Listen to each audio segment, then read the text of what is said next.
السلام عليكم ورحمة الله وبركاته وعليكم السلام ورحمة الله وبركاته রাস্তা ঘাটে দোকান পাটে বাড়ি ঘরের আঙ্গিনায় বিক্ষিপ্ত অবস্থায় যারা এখনো এলোমেলো ভাবে ঘোরাফেরা করছেন, আমি অধম গিয়াসউদ্দিন আত্তাহিরি আপনাদেরকে বিনীতভাবে অনুরোধ করে বলছি, আল্লাহ এবং তার হাবিবে পাক সাল্লাল্লাহু আলাইহি সাল্লামের মহব্বতে আজিম শান সিলেট বিশ্বনাথ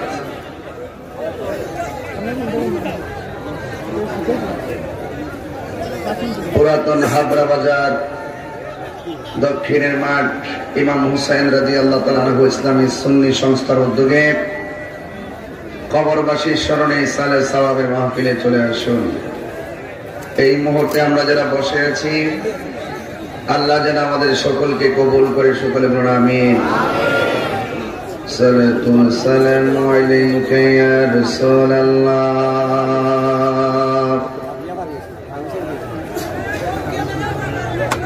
الصلاة والسلام عليك يا حبيب الله، الصلاة والسلام عليك يا شفيع المذنبين، الصلاة والسلام عليك يا رحمة للعالمين، اللهم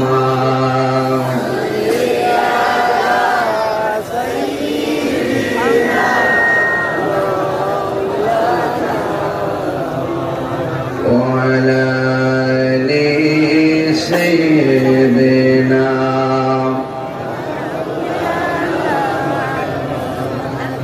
মোহাম্মদে মায়ার সুরে পড়ি আল্লাহুম্মা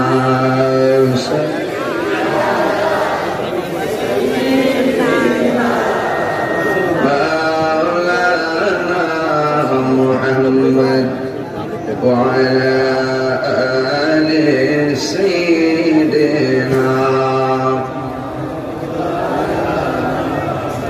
দুনয়নে রাসূল পাক দেখলে কেমন হতো, দুনয়নে রাসূল পাক দেখলে কেমন হতো, জন্ম আমার নবীর যুগে হলে কেমন হতো, জন্ম আমার নবীর যুগে আসে তো ভেসে হযরতে বেলালের মধুর আযান, সেই আযানে ছিল এত প্রেম মুগ্ধ রহমান, দয়াল নবী পিছে নামাজ পড়লে কেমন হতো, দয়াল নবী পিছে নামাজ পড়লে কেমন হতো, আল্লাহুম্মা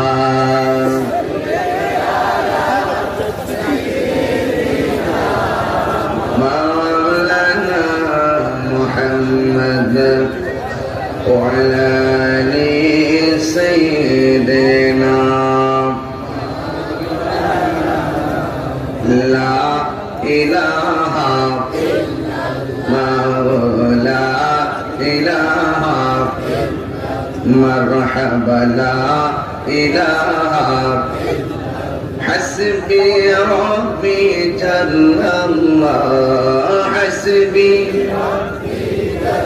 আল্লাহ মা ফি কলবি গায়রুল্লাহ, নূর মুহাম্মদ নূর মুহাম্মদ সাল্লাল্লাহু লা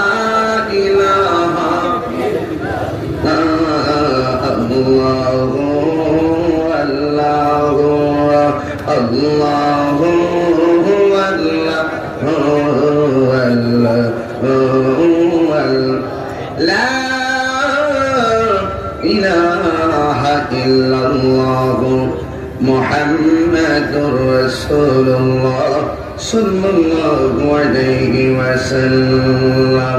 সকলে মহব্বতে পড়ি আল্লাহু আকবার। সিলেট বিশ্বনাথ পুরাতন হাবরা বাজার দক্ষিণের মাঠে ইমাম হুসাইন রাদিয়াল্লাহু তাআলা আনহু ইসলামী সুন্নি সংস্থার উদ্যোগে আজিমুশান সুন্নি কনফারেন্সের সম্মানিত সভাপতি আলহাজ হযরত মাওলানা আবুল কালাম সাহেব উপস্থিত আছেন।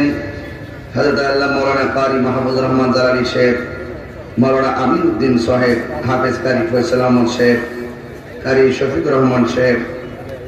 এই মাহফিল দাওয়াত করতে গিয়ে সর্বক্ষণে যিনি যোগাযোগ রেখেছেন অত্র সংস্থার সম্মানিত সভাপতি আমার অত্যন্ত প্রিয়তম মোহাম্মদ রুহুল আমিন এবং আমাদের সম্মানিত চেয়ারম্যান মহোদয় উপস্থিত আছেন, এলাকার মেম্বার, গণ্যমান্য ব্যক্তিবর্গ, মুরব্বী বাবারা, যুবক ভাইয়েরা, আপনারা অনেকক্ষণ কষ্ট করে বসে আছেন।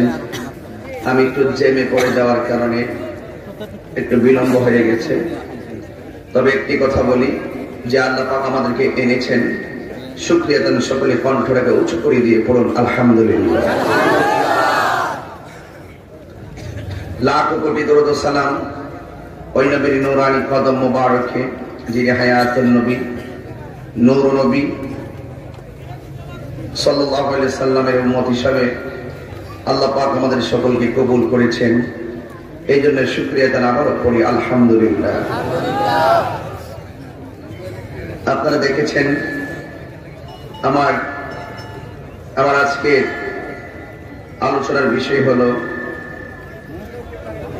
কবরের আযাব ও হাসরের বিচার। অত্যন্ত গুরুত্বপূর্ণ একটি বিষয়। এখানে এমন কোন মানুষ নাই যাদের আলে আওলাদ বংশের একটি মানুষ কবরে নাই। সবাই আমরা আপনজনকে হারিয়েছি, আমরা একদিন হারিয়ে যাব। কেউ পৃথিবীতে থাকবে না। আজকে আপনারা বসে আছেন অনেকক্ষণ ধরে, মনে রাখবেন এমন একটি সময় হয়তো আমার আসবে, হাতে বেঁচে থাকলে অনেক চেষ্টা করে আপনাদেরকে এতগুলো লোক একত্রে আমি আনতে পারবো না। অটোমেটিকলি আজকে কোরআনের আকর্ষণে চলে এসেছে। কারণ ফুলের সৌরভ, মানুষের গৌরব চিরদিন থাকে না। অহংকার করার কোন সুযোগ নেই। আল্লাহ পাক অহংকারকারীকে ভালোবাসেন না। আমাদের ছেড়ে যারা চলে গিয়েছেন তারা কিন্তু আর আমাদের কাছে ফিরে আসে না। গত মার্চ মাসে 5 তারিখে আমার আব্বা মারা গেছেন। ইন্না লিল্লাহি ওয়া ইন্না ইলাইহি রাজিউন। এই 1 বছর হবে, বছরটা পার হয়ে গেল, কিন্তু কখন কিভাবে বাবাকে হারানোর পর সময়টা চলে গেল টের করতে পারলাম না। লন্ডন আমেরিকার খবর চাইলে নেওয়া যায়। বাবাটাকে নিজের হাতে গোসল করালাম, নিজে কবরে নামিয়ে দিয়ে আসলাম, কিন্তু আজ পর্যন্ত আর দেখার কোন সুযোগ। খবর নবীর সাহাবার মধ্যে একজন সাহাবী, যার নাম উসমান যুন্নুরাইন। তিনি নবীর পিছনে নামাজ পড়তেন, নবীর সঙ্গে জিহাদ করতেন। নবীর 2টি মেয়েকে তিনি বিয়ে করেছেন।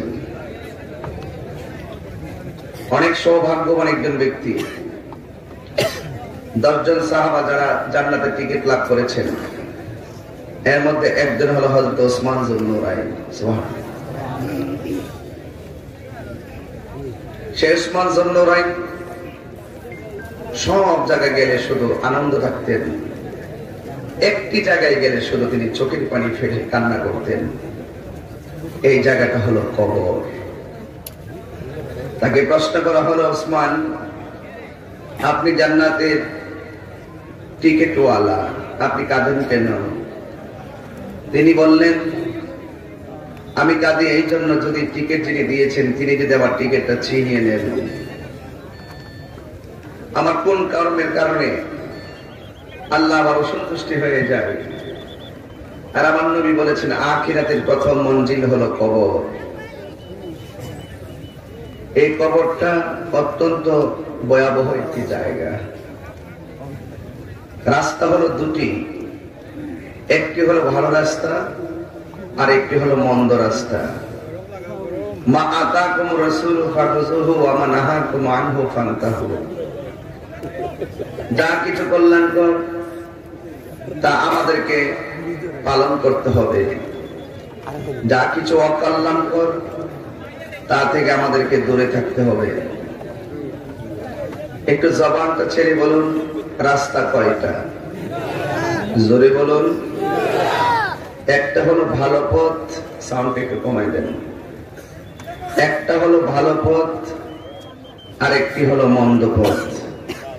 সিদ্ধান্ত আপনি নিবেন, আপনি কি ভালো পথে চলবেন নাকি মন্দ পথে চলবেন। তো যদি মন্দ পথে চলেন কি হবে? কবরে আযাব হবে, হাসরে শক্ত বিচার হবে। ভালো পথে চললে কি হবে? কবর সুখের হবে, আখিরাত তার জন্য সহজ হবে। চিৎকার মেরে কোন সুবহানাল্লাহ। এই জন্য বাবারা আমার, আমি খুব ধীরে ধীরে কিছু কথা বলে বিদায় আরজ করব। এখান থেকে আমি শ্রীমঙ্গল প্রোগ্রামে যাব। আপনাদের উপস্থিতি দেখে আমি মুগ্ধ। শুধু আপনাদের কাছে এখন একটু ধৈর্য চাইব। যেই টাইমে ওয়াজ শেষ হয়ে যেত এই টাইমে এসে মাইক ধরছি, তো সবাই কেউই তো রাতের খাবার সংযোগ নেই। আমি নিজে গত রাত্রে 9টায় খেয়েছিলাম মনে হয়, এখনো খাবারের সঙ্গে আমার সাক্ষাৎ নেই, সুযোগ নেই, শুধু ব্যস্ত। 90 দিনে 270টা প্রোগ্রাম করেছি। আজকে 28 দিনও 3টা করে অলরেডি, প্রতিদিন 3টা করে প্রোগ্রাম করছি। প্রতি প্রোগ্রাম 2 ঘন্টার নিচে তো ওয়াজ করা যায় না। তবে আজকের মাহফিলে এই দক্ষিণ পুরাতন হাবড়া বাজার আমি যে আসতে পেরে আমার ওয়াদাকে রক্ষা করতে পারছি, আল্লাহর কাছে অত্যন্ত শুকরিয়া আদায় করছি। তবে একটি কথা বলি, আপনারা বলতে হবে আওয়াজ করে, আমাদের আসল ঘরের নাম কি বিল্ডিং না কবর? আওয়াজটা বড় করে বলেন, বিল্ডিং না কবর? সেই কবরে আমাদেরকে যেতে হবে, আজ হোক কাল হোক। মুরব্বীর দাড়ি পেকেছে তাই বলে ভাববেন না যে আপনি অনেক জোয়ান। বহুত গত কিছুদিন পূর্বে রশিদপুর অ্যাক্সিডেন্ট করলো, গত পরশু দিন না 3 দিন 11 জন মারা গেল। তারা বাড়ি থেকে খুব সানন্দে বিদায় নিয়েছিল, আমি গন্তব্যস্থলে যাব। তারা কল্পনা করতে পারে নাই এইভাবে বাস মুখোমুখি হয়ে দুনিয়া থেকে চলে যাবে। ওই যে আল্লাহর সেই আয়াত আমার মনে পড়ে গেছে, ওয়ামা তাদরি নাফসুন বিআইনি আরদিন তামুত।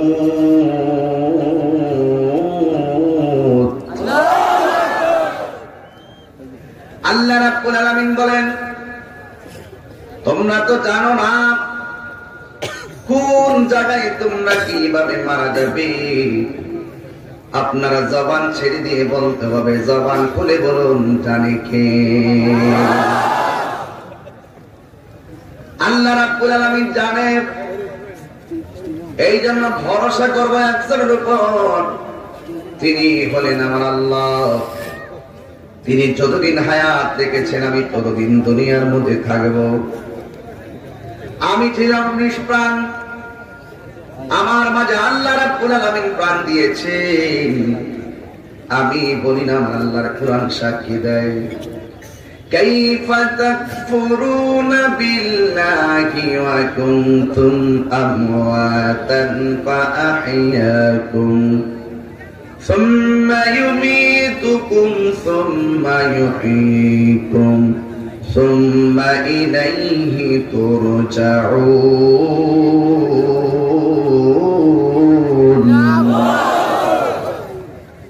আল্লাহ রাব্বুল আলামিন বলেন, কাইফা তাকফুরুনা বিল্লাহ,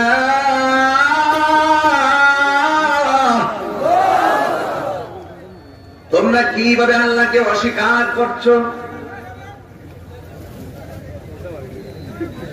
ওয়া কুনতুম আমওয়াতান, যাই হোক সবাই জবান খুলে আল্লাহকে 3 বার ডাক দিয়ে বলেন আল্লাহ। জবান খুলে বলে আল্লাহ আল্লাহ। জীবন দিয়েছেন কে? আল্লাহ রাব্বুল আলামিন বলেন তোমরা ছিলে নিষ্প্রাণ, আমি আল্লাহ তোমাদেরকে জীবন দিয়েছি। জীবন পাওয়ার পরে কেউ চেয়ারম্যান হয়ে গেল, জীবন পাওয়ার পরে কেউ মেম্বার হয়ে গেল, জীবন পাওয়ার পরে কেউ প্রধানমন্ত্রী হলো, জীবন পাওয়ার পরে কেউ বক্তা হলো, জীবন পাওয়ার পরে কেউ টিনের ঘরের মালিক, জীবন পাওয়ার পরে কেউ বিল্ডিং এর মালিক, জীবন পাওয়ার পরে কেউ 10 জন সম্পত্তির মালিক। আমার আল্লাহকে আমি যারা ইচ্ছা করি তার রাজত্ব দেই, আবার যারা ইচ্ছা করি তার কাছ থেকে তা ছিনিয়ে নেই। আমি আল্লাহ যাকে ইচ্ছা করি তাকে সম্মান দেয়, আমি আল্লাহ যাকে ইচ্ছা করি তাকে অপমানিত করি। এ যুবকের দল, সম্মান দেওয়ার মালিক কে? আমার যুবক ভাইরা, আল্লাহ রাব্বুল আলামিন আপনাকে অনেক পজিশন দিল, সব পজিশন একটা থাবার মাধ্যমে একদম স্টপ করে দিবে। এই থাবার নাম হলো মরণ। আল্লাহ রাব্বুল আলামিন বলেন সুম্মা ইউমীতুকুম সুম্মা ইউহয়ীকুম সুম্মা ইলাইহি তুরজাউন।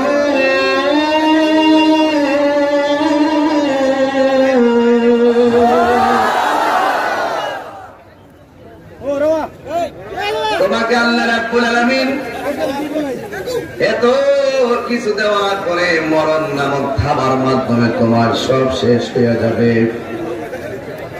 এই জন্য আমার বাবারা, সব শেষ হয়ে যাবে। সব শেষ হওয়ার পরে আমার আল্লাহ তোমাকে আবার জীবন দিবে। এই জীবনটা যতক্ষণ তুমি জমিনের উপরে থাকো তোমাকে জীবনটা দিবে না। কবরে যখন দাফন করে চলে যাবে তখন তোমাকে আল্লাহ জীবনটা দিবে। এই জীবনটা সবার কবরে দেওয়া হবে। বেঈমানের কবরে দিলে কি হবে, আর ইমানদারের কবরে জীবনটা দিলে কি হবে একটু বয়ান করি।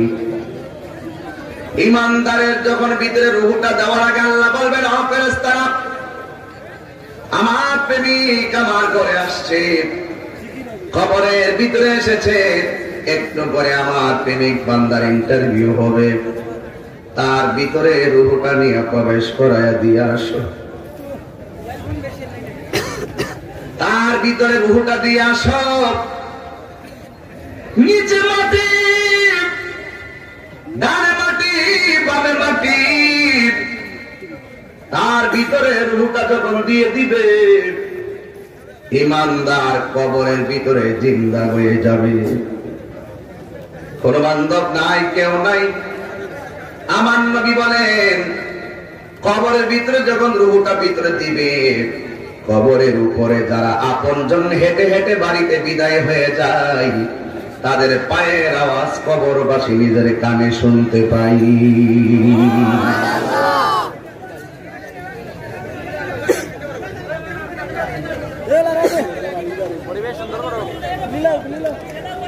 আস্তে, আপনার মনোযোগী হন বাবা, আপনারা মনোযোগী হন।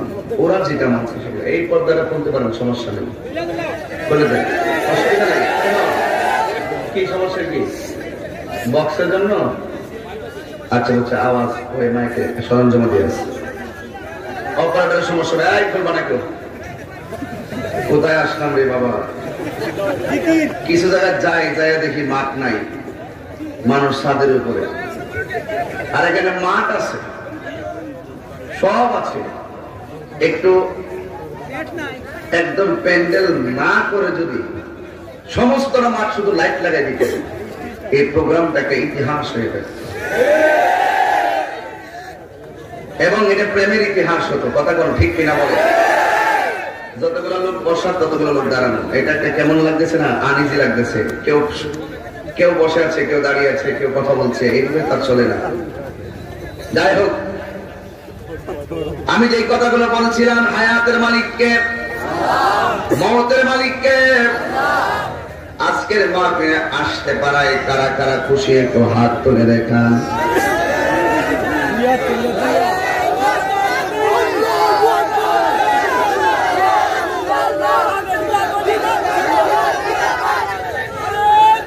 শোনেন শোনেন, আমি একটা কাজ সবসময় ওয়াজের পরে কাজটা করি, একটা কাজ আমি ওয়াজের পরে সবসময় করি, আজকে একটু ব্যতিক্রম, আগে করব। সেটা হলো এই মাহফিল কমিটিরা, বিশেষ করে রুহুল আমিন অনেক যোগাযোগ করছে, নির্বাচন করবো নাকি দোয়া চাইছে আমার কাছে, তা আল্লাহ তাকে দিয়ে সমাজের কল্যাণময় কাজ করাবে, তাকে আল্লাহ কবুল করুক। ঠিক কিনা বলে? আমাদের তার কোনো কামনা নাই, ঠিক না? এটাই তো। আমি পরের কাজটা একটু আগে করতে চাই। আমি চাচ্ছি যে আপনারা জানেন যে এই মাহফিলটা যারা করেছেন তারা অনেক কষ্ট করে করেছেন, তবে আমি ওয়াজে ঢুকে গেলে হাস্যের মাঠের বয়ান করবো, শেষে একটা হৃদয় বিদারক চিত্র ফুটে উঠবে। সেই জায়গাটার ভিতরে যদি আমি আবার অন্য প্রসঙ্গে যাই তাহলে আমার ওয়াজের একটা ভেঘাত করতে পারে। এই জন্য আমি আমার থিওরি, বিষয়টা মর্মান্তিক, হৃদয় বিদারক এবং আমাদের প্রত্যেকের প্রয়োজনীয় একটা বিষয়, সেই বিষয়টাতে আমরা অন্যদিকে যেতে পারবো না বলে আমি চাই আজকের মাহফিলে আপনারা যারা এসেছেন অন্তত কিছু দিয়ে হলেও শরীক হয়ে চলে যাবেন, মানে কিছু হলো দিয়ে যাবেন। আমি চাই যে এই মাহফিলটা আপনারা সবাই শরীক থাকুন। এইটা, এই যে মরণের পরে এই দানটা 10 টাকা হোক, 100 হোক কিংবা 500 হোক অথবা 1000 হোক, এই দানটা হাসরের মাঠে মিজানের পাল্লায় কথা বলবে। তো আমরা তো হাসরের মাঠে উঠবো, মিজানের পাল্লা তো টান দেওয়া হবে। তো আমরা একটু মাহফিল রেখে যাই, যেটা আমরা দান যে করেছি একদিন হয়তো ভুলে যাব, কিন্তু আল্লাহ পাক এটাকে অনেক বরকতময় করে আপনার হাতে একদিন দিবেন। সেই মাঠটা হলো হাসরের মাঠ। বলেন না মারহাবা। আমি আশা করবো মাহফিল কমিটির একটা চাহিদা ছিল, আমি যেন এই বিষয়টাই বলি, এই জন্য আমি বলে ফেলছি, পরে আবার ওরা কষ্ট পাইতে পারে। হুজুরের বললাম, হুজুর কিছু বললো না, মানুষগুলো উঠে গেছে। আমি জানি ওয়াজের পরে মানুষের ধৈর্যটা তেমন থাকে না। তো যাই হোক, আপনাদের কাছে আমার ইন্তেজামিয়া কমিটির ছেলেরা আসবে, আপনারা যারা মাহফিলে শরীক হতে চান, একজন দিয়েছেন 500, আলহামদুলিল্লাহ, দিলে আমি দোয়া করবো, একসাথে করবো ইনশাল্লাহ। যদি কেউ মনে করেন মাহফিলে 5000, 2000, 1000 নিয়ে এসেছেন, দিয়ে দিবেন। আর তোমাদের কমিটি ছেলেরা আছে? কে আছে? স্বেচ্ছাসেবক কোথায় আছে? বলা আছে কিনা জিজ্ঞেস করেন, না বলা থাকলে তো দেন দেন, আরেকজন দিন দেখছেন। মাহফিল কমিটিরা আপনারা ভিতরে যান, আর আপনারা একটু মেহেরবানি করে আপনার আব্বা আম্মার জন্য দোয়া চেয়ে 100 হোক 500 হোক টাকাটা রেডি রাখেন, সবাই দিয়ে দিবেন। এত স্বেচ্ছাসেবক মাথায় সমস্ত কাদের কমিটি না, তোমরা ভিতরে যাও, গিয়ে টাকাটা হাতে নাও, নেওয়ার পরে স্টেজে এনে দিবা। তারপরে ইনশাআল্লাহ আমরা বলে দিব বিদায় বেলা আমরা কত কালেকশন আপনাদের কাছ থেকে পেয়েছি। সবাই পকেটে হাত দিবেন নিশ্চয়ই, সবাই রেডি করুন। অশৃঙ্খল হবে না, অশৃঙ্খল হবে কেন? দান করবে আল্লাহকে পাওয়ার জন্য, দান করবে নিজের ভালোর জন্য, অশৃঙ্খল হওয়ার কোনো কারণ নাই। আর তাহিরি মাহফিলে বসে গেলে সেখানে তাহিরিকে যারা নিন্দা করে তাদেরকে নিয়ে তাহিরি ভাবে না, তাহিরিকে যারা ভালোবাসে তাদেরকে নিয়ে তো 24 আওয়ার্স ব্যস্ত, ঠিক কিনা বলেন? আজকে তো 1.5 লাখ লোক নিয়ে খেলামেলা করে আসছে সুনামগঞ্জ, কি ফেসবুকে পান নাই আপনারা? তা আজকে এখানে এসে দেখতেছি আরো এলাহি কাণ্ড। যদি এটা যদি বিশাল বড় মাঠে বসাইতে পারতেন তাহলে তা একটা ইতিহাস বের হয়ে যেত। তবে দেখো, আপনারা ধীরে ধীরে হাঁটবেন, আমি ইনশাল্লাহ বয়ান করতেছি। সকলে বলি আল্লাহু আকবার। বন্ধুরে গভীর মনোযোগ মহব্বত নিয়ে বসে যান, একটা জবান বন্ধ রাখবেন না, চিৎকার মেরে বলুন সুবহানাল্লাহ। জবানটা ছেড়ে দিয়ে বলো হায়াতের মালিক কে? হায়াতের মালিক হলো একমাত্র আমার আল্লাহ। আল্লাহ রাব্বুল আলামিন আমাদেরকে মরণ নামক বেদির মাধ্যমে মরণ নামক আমাদের জন্য আল্লাহ যে সিদ্ধান্ত রেখেছেন, এই সিদ্ধান্তে আমাদের জীবন সব শেষ হয়ে যাবে। কবরের ভিতরে একজন মানুষ ঈমানদার হলে ঈমানদারের কবরে রূহ দেওয়া হবে, বেঈমান হলেও তাদের কবরে রূহ দেওয়া হবে। এই জন্য বাবার আমার ইমানদারের কবর আর বেঈমানের কবরের অবস্থা একরকম হবে না। আপনারা বলেন আল্লাহর ধরা কি নরম না শক্ত? ইন্না বাতাশা রাব্বিকা লাশাদীদ।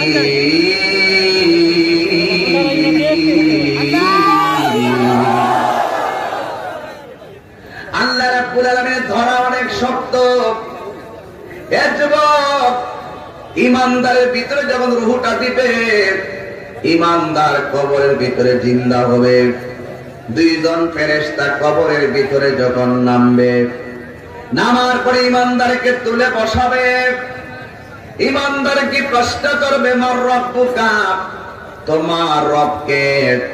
আপনার জবান খুলে বলুন, আমাদের রবকে। আরো জোরে বলো, কে? আরো জোরে বলুন, কে? আল্লাহ, আল্লাহ, আল্লাহ। ইমানদার উত্তর দিবে, আল্লাহ। আল্লাহ কি দুইজন না একজন? আরো জোরে বলুন।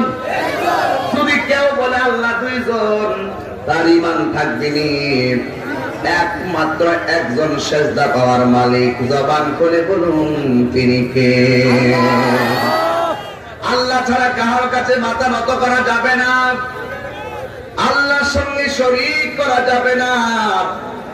এই জন্য সব কিছুর খালেক হলো আমার আল্লাহ। আল্লাহ রাব্বুল আলামিন হাউজে কাউসার বানাইছেন, কিন্তু হাউজে কাউসার আমার নবীরে দান করে দিয়েছেন। এই জন্য নবীরে দান করার কারণে আল্লাহর সম্মান কমবে না। কথা বলেন ঠিক কিনা বলেন? অনেকে মনে করে আল্লাহ যদি দান করে দেয় তাহলে আল্লাহ খালি হয়ে গেছে। অনেকে এরকম অপেক্ষা করে আমাদেরকে নিয়ম করে। আল্লাহ রাব্বুল আলামিন সমস্ত ধনভাণ্ডারের মালিক। আমার নবী বলেন, আমার আল্লাহ আমার হাতে ধনভাণ্ডারের চাবি দিয়েছেন। এই জন্য আমার আল্লাহ খালি হয়ে যান নাই। এই জন্য যুবক আমার কথাগুলো যেন মিসগাইড না হয়। আমাদের ব্যাপারে অনেক মানুষ যদি বিভ্রান্তি ছড়াইতে চায়, আমাদের মৌলিক আকীদাটা না জানার আগে আপনারা বিভ্রান্ত হবেন না। এই জন্য ইমানের দাম কম না বেশি? সম্পদের চাইতে আমার মা, আমার বাড়ি, আমার ঘর, সব পজিশন আমার কাছে তুচ্ছ। আর আমার নবীর মহব্বত হলো আমাদের কাছে সবার শ্রেষ্ঠ। কথা বলেন ঠিক কিনা? এবার ইমানদার কাকে বলে দেখেন। কেন আমরা আপনাদেরকে ইমানের দাওয়াত দেই? ইমান বড় সম্পদ। টাকা গেলে টাকা পাওয়া যায়, কিন্তু ইমান গেলে ইমান পাওয়া যায় না। দাজ্জালের মোকাবেলা বংশের চুরি করতে পারবে না। দাজ্জালের মোকাবেলা করতে হবে সেই দিন তোমার ইমানের দ্বারা। ঠিক কিনা বলো? কবরের ভিতরে মুনকার নাকির এসে ইমানদারকে বলবে, আমার রব্বুকা। ইমানদার ডাইরেক্ট অফ পকেটে বলে দিবে, আমার রব হলো আমার আল্লাহ। এরপরে বলবে আমার দীনুকা। ইমানদার বলবে দীনি আল ইসলাম। 3 নম্বর প্রশ্ন, আমার কুনতা তাকুলু ফি হাক্কি হাযার রাজুল। এই লোকটা সম্পর্কে তোমার কি ধারণা ছিল? এই লোকটা কে? ইমানদার বলবে তিনি আমার জান, তিনি আমার ঈমান, রাহমাতুল লিল আলামিন। আল্লাহু আকবার। এবার ইমানদার যখন 3টা প্রশ্নের উত্তর দিবে, এই খবরটাকে আমাদের জন্য দুঃসংবাদ না সুসংবাদ? সুসংবাদ। ইমানদারে 3টা প্রশ্নের উত্তর দেওয়ার পরে ঘটনা কি ঘটবে জানেননি? আবার আল্লাহ রাব্বুল আলামিন বলবেন, হে ফেরেশতারা, আমার প্রেমিক কবরের মধ্যে থাকবে রে। এ ফেরেশতা, জান্নাতের একটা গাড়ি চালো, ইয়া কবরে যা। জান্নাতি একটা গালিচা, সুন্দর একটা বিছানা নিয়ে আমার প্রেমিকের নিচে বিছায়া দেয়। আমার প্রেমিক যেন আরামে ওই ঘরের মধ্যে ঘুমায়া যেতে পারে। ইমানদার ওই বিছানাটা পাওয়ার পরে তিনি বিছানার মধ্যে শুয়ে যাবেন, কিন্তু শোয়ার পরে ইমানদার ডান কাত হবে। ডান কাত হওয়ার পরে তাকায় দেখবে এমন বিশাল সুন্দর একটা নূরের বাতি কবরের ভিতরে তার আলো দিতেছে, আলো দিতেছে। যেই কবরে দুনিয়ার সূর্যের আলো যাওয়ার কোন সুযোগ নাই, যেই কবরে চাঁদের আলো কোনো কাজ দিবে না। দুনিয়ার মানুষ যদি কবরটারে টাইলস দিয়া পাকা কইরা একবারে নিয়া দুনিয়ার যত ধরনের ফ্যাসিলিটি আছে, লাইট বলেন, এসি বলেন, সব দিয়া দিলেও কবর আলোকিত হবে না। কবর আলোকিত করবেন কিভাবে? আমার নবী ডাক দিয়া বলেন, ইমানদাররা কবরের মধ্যে শুইব, ডান কাতে যখন যাবে এত সুন্দর একটা নূরের আলো দেখতে পারবে। ওই ইমানদার জিগাইব, তুমি কে গো?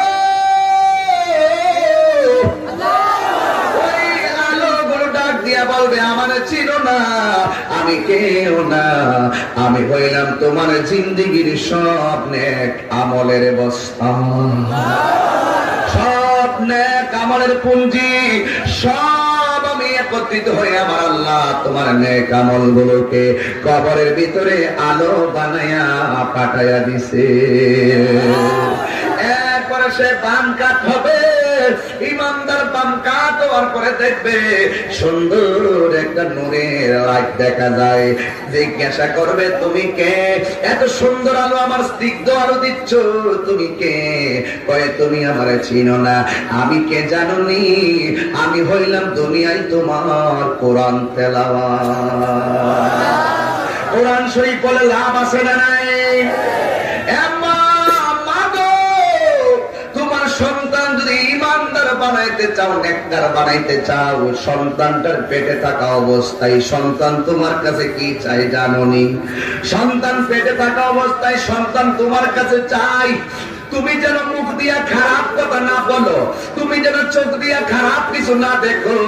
সন্তান পেটের ভিতর দিকে একটা কামনা করে, আমার মা আমাকে পেটে নিয়ে খারাপ কথা বলবে না, আমার মা আমাকে পেটে নিয়ে আল্লাহর লাউহে মাহফুজের কোরআন তেলাওয়াত করবে। এটা হলো সন্তান পেটে থাকা অবস্থায় মায়ের কাছে দাবি। শুধুমাত্র সন্তানই মায়ের খেদমত করবে তা তো অবশ্যই, কিন্তু সন্তানের প্রতিও মা বাবার দায়িত্ব আছে, কারণ সমস্ত অভিভাবকগণ তাদের দায়িত্ব সম্পর্কে জিজ্ঞাসিত হবে। ওই মুহূর্তে সন্তান ভূমিষ্ঠ হওয়ার পরে কি দাবি জানেননি? এক নম্বর দাবি হলো, সন্তান দাবি করে আমি ভূমিষ্ঠ হওয়ার পরে আমার অভিভাবক আমার কানের মধ্যে আজান দিবে। আজকে এইগুলো আমার দেশে নাই। সিজার হইছে, বাচ্চা ক্রম, মার ক্রম, ফুল দিয়া কত সুন্দর, ফুল দিয়া কত রিসিপশন চলছে, আনন্দ চলছে, অসুবিধা নাই। কিন্তু সন্তান ভূমিষ্ঠ হওয়ার পরে সন্তানের কানের কাছে শয়তান এসে ধোঁকা দিতে আসে, কিন্তু ওই মুহূর্তে যদি আযান দেওয়া হয় শয়তানটা পালাইয়া যায়। ছোট বাচ্চার অন্তরে আল্লাহর নামের জজবা তৈরি হয়ে যায়। এইগুলো আমার দেশের ভিতরে আস্তে আস্তে উঠে যাচ্ছে। সন্তান ভূমিষ্ঠ হওয়ার পর 7 দিনের মাথায় তার মাথার চুলগুলো মুন্ডন করেন, আবার সন্তানের সুন্দর একটা নাম রাখবেন, এটা সন্তানের দাবি। সন্তানকে আপনি সন্তানের জন্য আকিকা দিবেন, এটা সন্তানের দাবি। যুবক ভাইয়েরা, আমার অভিভাবকরা বাঁচতে পারবেন না। সন্তান যখন কিছু কথা বলতে পারে, সন্তানের দাবি হলো আমার মা আমাকে কোরআন তেলাওয়াত শিক্ষা দিবে। সন্তানের দাবি হলো মা আমাকে নামাজের জন্য বলবে। সন্তানের বয়স যখন 15, বাপ মা হাল ছেড়ে দেয়, সন্তানের হাতে অটো রিক্সা তুলে দেয়। ও মা, তুমি মনে রেখো, সন্তানের শৈশব এবং কৈশোরের সবচাইতে বড় বিদ্যালয়ের নাম হলো মা। ঠিক কি বলেন? মা হলো মাতৃকুলি, হলো শিশুদের পাঠশালা। আজকে আমি যদি একটু খেয়াল করি, দেখেন ম্যাক্সিমাম মা বোনদেরকে বললে রাগ করলে আমার কিছু করার নাই, যারা বিপদে চলবে আমি বলতে রাজি। আমার দেশের ম্যাক্সিমাম মা আছে, সন্তান পেটে নিয়ে কোরআন তেলাওয়াত তো করে না, বেশিরভাগ মা বোনেরা ঘরের ভিতরে শুয়া শুয়া ইস্টার জলসা দেখে তার সময় কাটায়। কথা বলেন ঠিক না? এই সন্তানটা যখন ভূমিষ্ঠ হয় কত ফুটবার আগে কয় কাতুন দাও, কি দাও? কাতুন দাও। কাতুন না দিলে খায় না, ঠিক কি না? মোবাইল না দিলে খায় না। এটার জন্য অভিভাবক দায়ী, ঠিক কি না? অভিভাবককে সোচ্চার হতে হবে। তোমার সন্তান স্কুলে যাচ্ছে, কার সঙ্গে সে সঙ্গ দিচ্ছে অভিভাবককে খেয়াল করতে হবে, ঠিক কিনা বলেন? এই জন্য কবরকে যদি আলোকিত করতে হয় শৈশবের শিক্ষা, কৈশোরের শিক্ষাটা বড় গুরুত্বপূর্ণ। যুবক ভাইয়েরা আমার, আপনারা জানেন মাননীয় প্রধানমন্ত্রী মাদকের বিরুদ্ধে 0 টলারেন্স ঘোষণা করেছেন। কিন্তু আপনার যেই বয়সটায় আপনি পথ চলাচল করতেছেন সময়টা বড় গুরুত্বপূর্ণ। রাস্তা হলো দুইটা, একটা ভালো রাস্তা আর একটা হলো মন্দ রাস্তা। মন্দ রাস্তায় চললে কবরে জুতার বাড়ি আছে, ভালো রাস্তায় চললে কবরে শান্তি আছে। দুইটা বিষয় বোঝার জন্য আল্লাহ আপনাকে একটা বিবেক দিয়েছেন। দেখবেন সিএনজির পিছনে 2টা কথা বেশি লেখা থাকে। একটা লেখা থাকে আমি ছোট, আমাকে ধাক্কা দিবেন না। আর একটা কথা লেখা থাকে কি জানেননি? বিবেক হচ্ছে মানুষের সবচাইতে বড় আদালত। 2টা কথা কিন্তু খুব দামি কথা। তোমার শক্তি আছে বলে তুমি ইচ্ছে করলে দুর্বলকে আঘাত করতে পারো না, ঠিক কিনা বলেন? এই জন্য বাবারা আমার, ইসলাম মানে দূরে ঠেলে দেওয়ার নাম নয়। ইসলাম মানে হলো কোলাকুলির নাম। ইসলাম মানে গীবতের নাম নয়। ইসলাম মানে হলো হাতে হাত রেখে সমস্যার সমাধান করার নাম। কথা বলেন ঠিক কিনা? এই জন্য বাবা আমার, আমি কথাগুলো কিন্তু খুব গুরুত্বপূর্ণ ভাব নিয়ে বলার চেষ্টা করছি, কিন্তু আপনাদের বোঝা লাগবে তাহিরি কথা মানো আর না মানো, কবরে যাওয়া কিন্তু সত্য।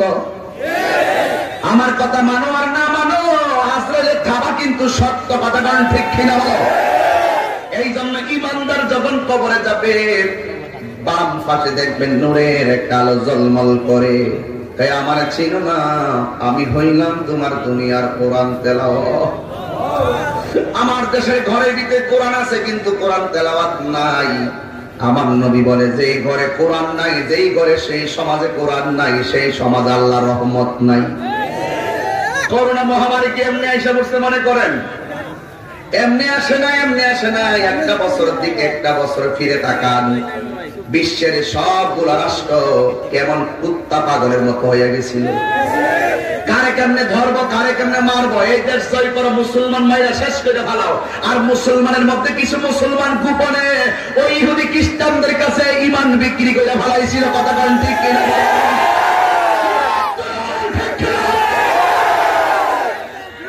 ডোনাল্ড ট্রাম্প রাস্তা রাখায়, Donald Trump Joe Biden pass করলো, ডোনাল্ড ট্রাম্প পরাজিত হলো। তার কারণ কি জানেন?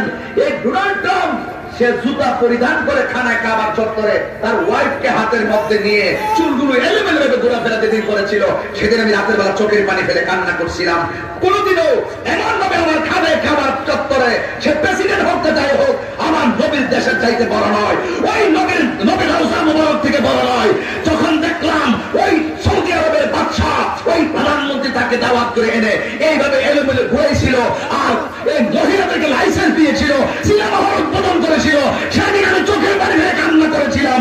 আমার মনে হয় মুসলমানরা নিজেদের নৈতিকতা দিয়ে দূরে চলে গিয়েছিল বলেই করোনা ভাইরাস দিয়ে আল্লাহ একটা মিস কল দিয়ে স্তব্ধ করে দিয়েছে।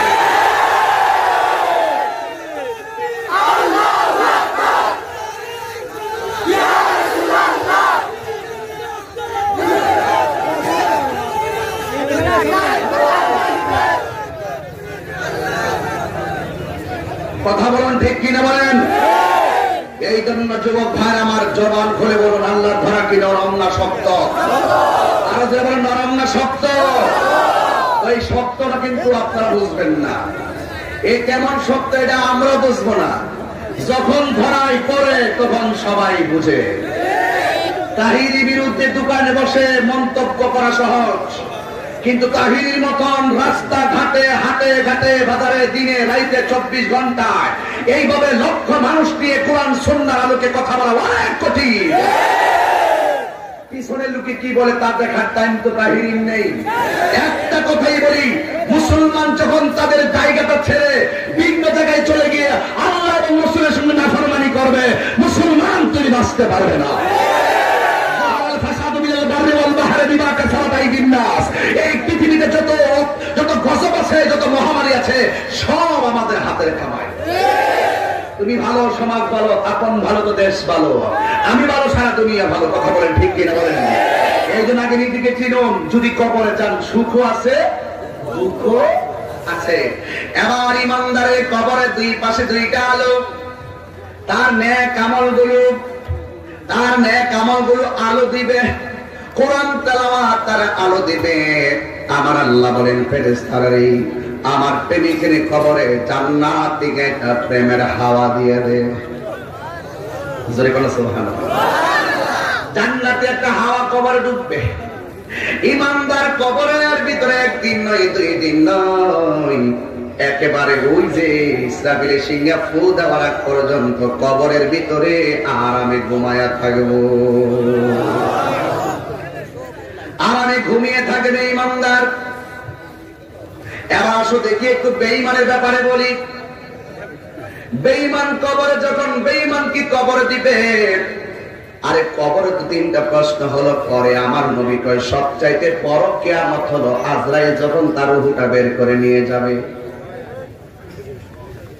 এমন ভাবে থাবা মারবে, আজরাইলের থাবাটা কেউ সহ্য করতে পারবে না।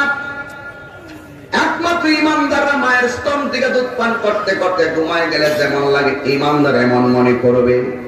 আর বেঈমানদের রুহটা যখন নিতে আসবে, বেঈমানের রুহটা নেওয়ার সময় গায়ের শরীরের রক্তগুলো পানি হয়ে যাবে, রক্তগুলো ঠাস ঠাস করে ছিঁড়ে যাবে, হাড্ডিগুলো ঠাস ঠাস করে খুলে যাবে।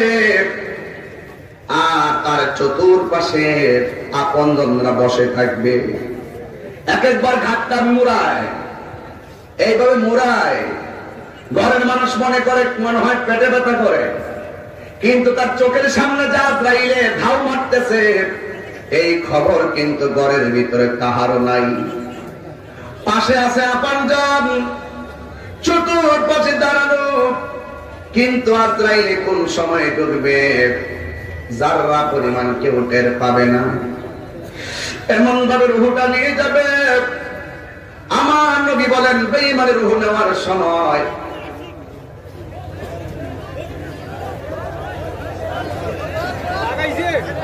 বেঈমানের রুহ যখন নিবে,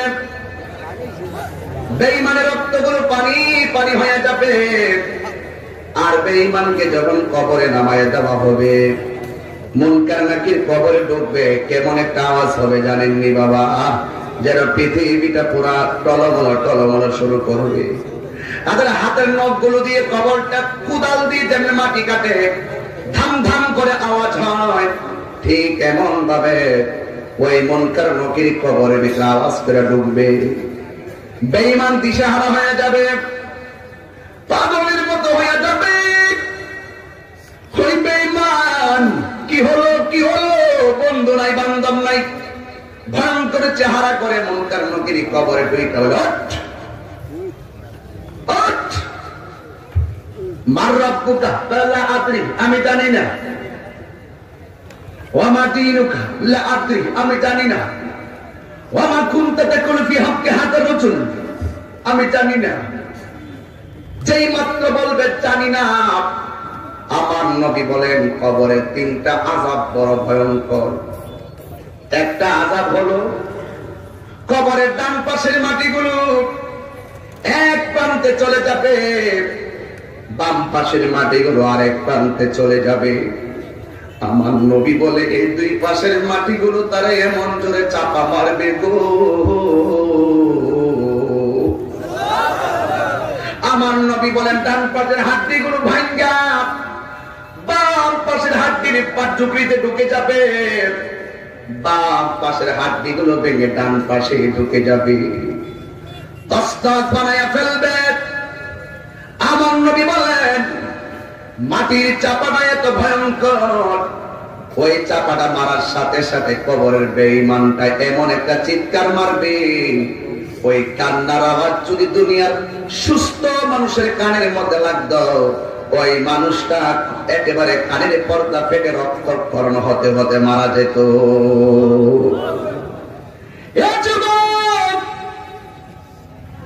এই হাবড়া বাজারে যদি আমি বিপদে পড়ি, রাতের বেলা যদি বাঁচাও বাঁচাও বলি,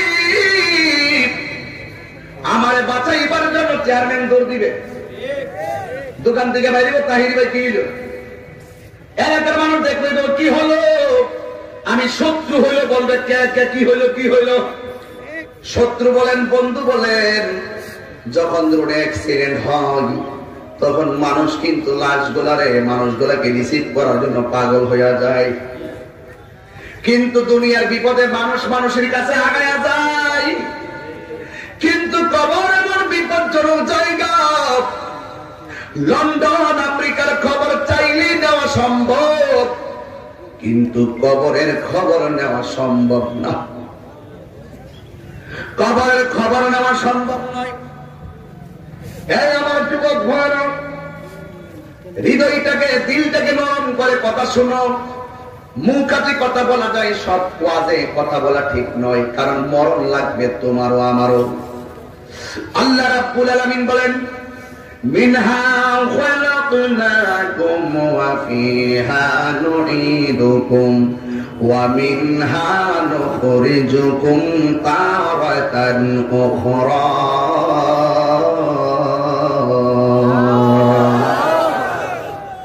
এই মাটিতে তোমাকে চির বিদায় দিয়ে আসবে। এবার আমার নবী বলেন, বেঈমানের প্রথম শাস্তি হলো মাটি চাপা দিবে, 2 নম্বর শাস্তি হলো কবরটা এমন ভয়ঙ্কর জায়গা, আমার আল্লাহ কবরের বেঈমানটাকে শাস্তি দেওয়ার জন্য একটা ফেরেশতা পাঠাইব, যেই ফেরেশতাটার মাথায় 713 নদীর পানি দিলেও 1 ফোঁটা পানি জমিনে পড়বে না।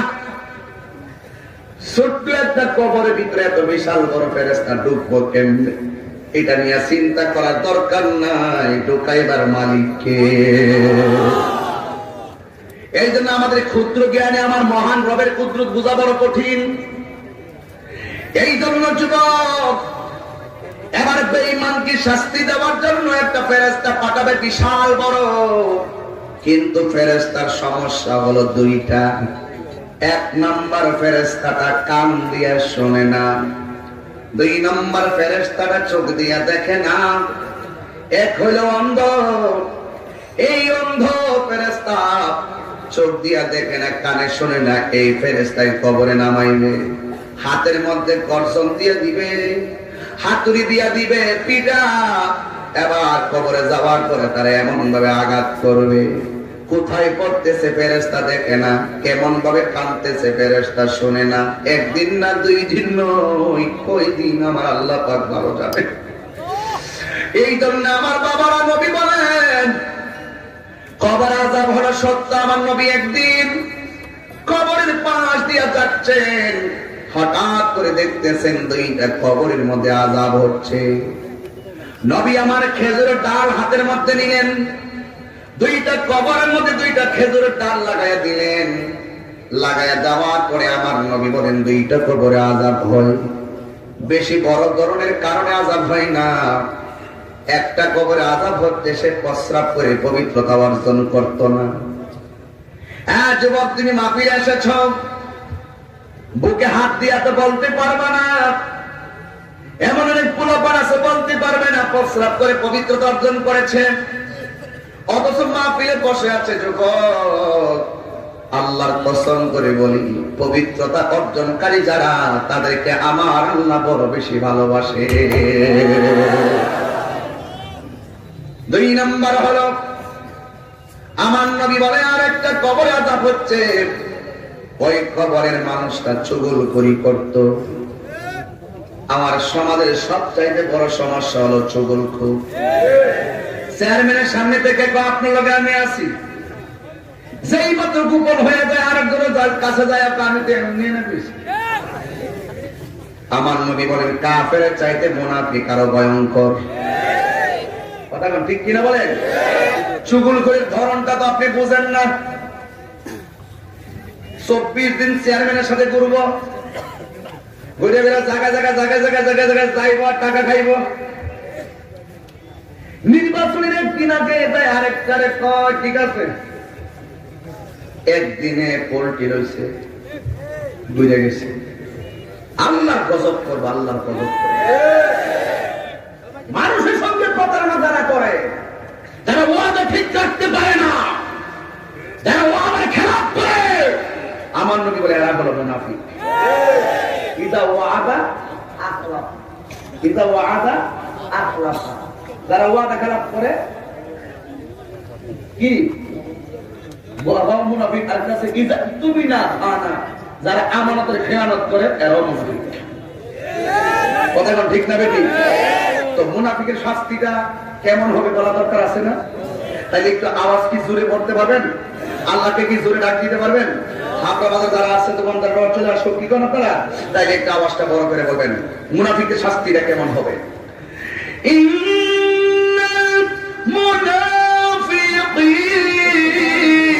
ফি দারকিল আসফালি মিনান নার।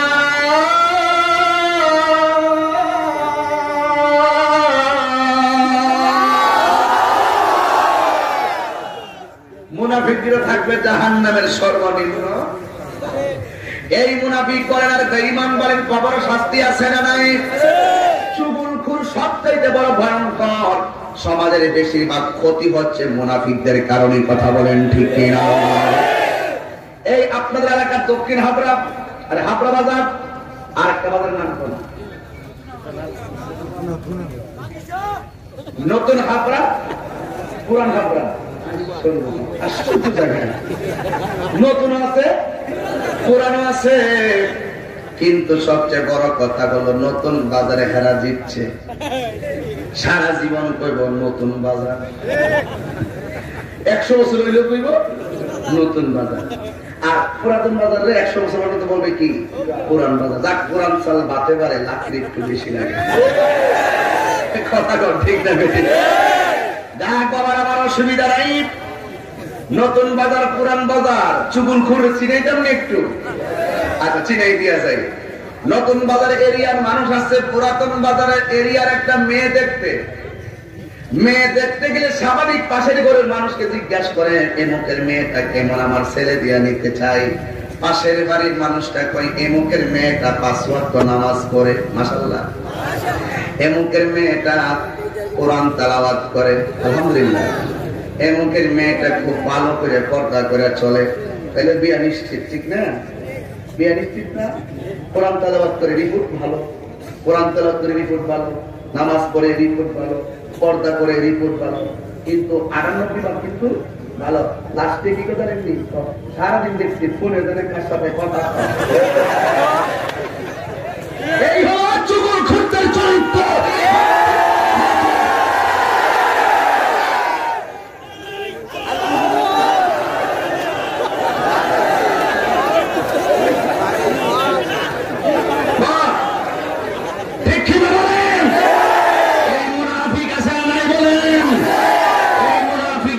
চিহ্নিত করা এখন সময়ের দাবি। কথা বলেন ঠিক কিনা বলেন? এই জন্য বাবার আমার মুনাফিকের শাস্তি কম না বেশি? এ বন্ধু কবর আমি মনে হয় বেশি বলে ফেলতেছি। আমার ওয়াদের ধরন যদি আপনাদের পছন্দ না হয় শুধু বলবেন, আমি করে ফেলি। আমার যে সামাজিক কথা আমাকে বলতে হবে, ঠিক কিনা? আমার সামনে যদি আপনি আমাকে সালাম দেন, আপনি আমার পিছনে যাইয়া নিন্দা করার কোন কারণে আসে না। ইসলাম মানে দূরে ফেলে দেওয়ার নাম নয়, ইসলাম মানে হলো কোলাকুলির নাম, ঠিক কিনা বলেন? আমার যদি কোনো সমস্যা হয় আমাকে আপনি ওপেন বলবেন যে তাহলে আপনার এটা সমস্যা। আমার যদি মন মতো হয় আমি বলবো যে কোথায় সমস্যা, আপনাকে বুঝিয়ে দেন, বুঝিয়ে দিলে আমি মেনে নিব, ঠিক কিনা বলেন? হয়তো আমাকে বুঝিয়ে আপনার মাঝে নিবেন, না হয় আপনি বুঝে আমাদের কাছে আসবেন। আর বেশি কিছু আছে? ভোট করে আপনারা ফতোয়া ডেলিভারি দিয়েন না। আমি তাহির কিন্তু দলিল ছাড়া কথা বলি না। এই কথাটা মাথায় রাখতে হবে। সবকিছুর মালিক কে? এই ধনভাণ্ডারের মালিক কে? আমার নবীকে আমি আল্লাহ রাব্বুল আলামিন আমার হাতে আপনার বুখারী শরীফের হাদিস, আল্লাহ রাব্বুল আলামিন আমার কাছে ধনভাণ্ডারের চাবি দিয়েছেন। এখন এই কথাটা যদি আপনি আমলে নেন এভাবে যে আল্লাহর ধনভাণ্ডার যা আছে সব নবী দিয়ে আল্লাহ খালি হয়ে গেছে গা, এইরকম কথা মানুষকে বুঝাইয়া বুঝাইয়া বুখারী শরীফের হাদিসকে অস্বীকার কইরা ব্যক্তি তাহির প্রতি হিংসা করা, এটা সম্পূর্ণ মুনাফিকদের চরিত্র।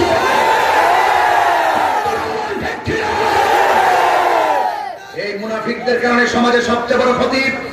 ইসলামের দিকে তাকাইলে দেখবেন সবচেয়ে বড় ক্ষতি করছে মুনাফিকরা। গোপনে গোপনে যাইয়া ইহুদি খ্রিস্টানদের টাকা খাইয়া সোহাগে কারবালায় ইমাম হুসাইনের গলায় ছুরি চালিয়েছে।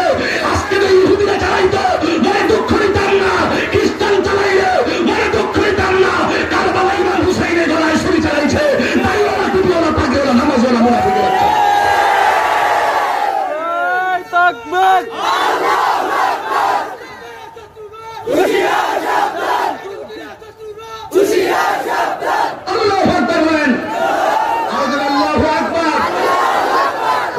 তাকবীর, সত্য না মিথ্যা? আরো জোরে বলো, সত্য না মিথ্যা? এই জন্য আমার নবীর স্থানটি ওয়ালিল বাউলে ফাইন্নাহু আম্মাতু আযাবিল কবর, কবরের ভিতরে সবচাইতে বেশি আযাব হবে কোনটার কইতাম না? যারা প্রস্রাব কইরা পবিত্রতা অর্জন করে না। এই পোলাপান নিয়ত করো, আজ এটা আল্লাহ কসম করে বলি, কোরআন থেকে কোরআন ধরে বলতাম, পবিত্রতাকারীকে আমার নবী অনেক ভালোবাসে, স্বয়ং আল্লাহ নিতে ভালোবাসে। পবিত্র অবস্থায় যতক্ষণ সে চলে তখন তার উপর আল্লাহ রহমত বর্ষিত হয়। কথাক্ষণ ঠিক কিনা বলেন? আপনার কি মন চাইছেন না আজকে ওয়াজটাতে আসবেন, উযু করে আসবেন? আপনার কি মন চাইছিল না সুগন্ধি ব্যবহার করে আসবেন? আপনার কি মন চাইছিল না মাথায় একটা টুপি দিয়ে আসবেন? আপনার কি মন চাইছিল না যে আপনি নামাজটা করে আসবেন? কেন আপনাকে বাধা দিল কিসে? বাধা দিছে ওই মুনাফিক বন্ধু বন্ধু। আজকে সঙ্গ গুণে লোহায় জলে বসে। কথাক্ষণ ঠিক কিনা বলেন? এই জন্য একটা স্থানের আগারে বসিয়া হেরুনো মাটির ঢেলা হাতে নিয়ে শুকিয়ে দেখে হয়েছে কস্তরি মেলা। কহিল কস্তরি তুমি কি আতর দান, তোমার গায়েতে সুবাসে পড়া তুমি কি গুলিস্তান। কহিল কস্তরি ওসব কিছু নহি আমি, আমি অতি নিচু মাটি, ফুলের সহিত থাকিয়া উহার সুবাসে হয়েছি খাঁটি। তাই তো আল্লামা শেখ সাদী বলেছেন, সৎসঙ্গে স্বর্গবাস, অসৎসঙ্গে পরিষ্কার। এটাই হয়তো বা কোনো একদিন বলছিলাম, কথা কি ক্লিয়ার?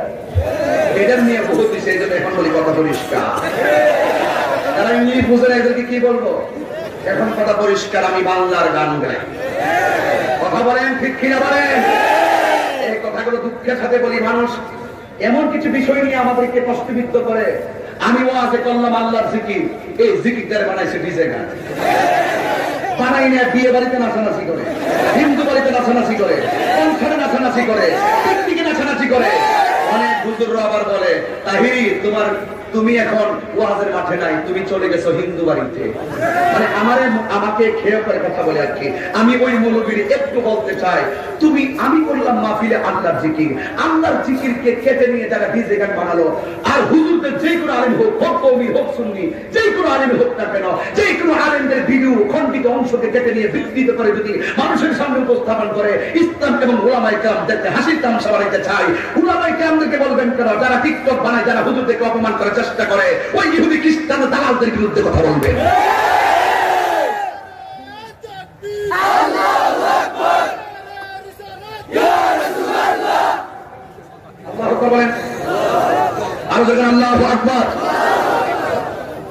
আমার কথাই মনে হয় আপনারা রাগ করে ফেলছেন।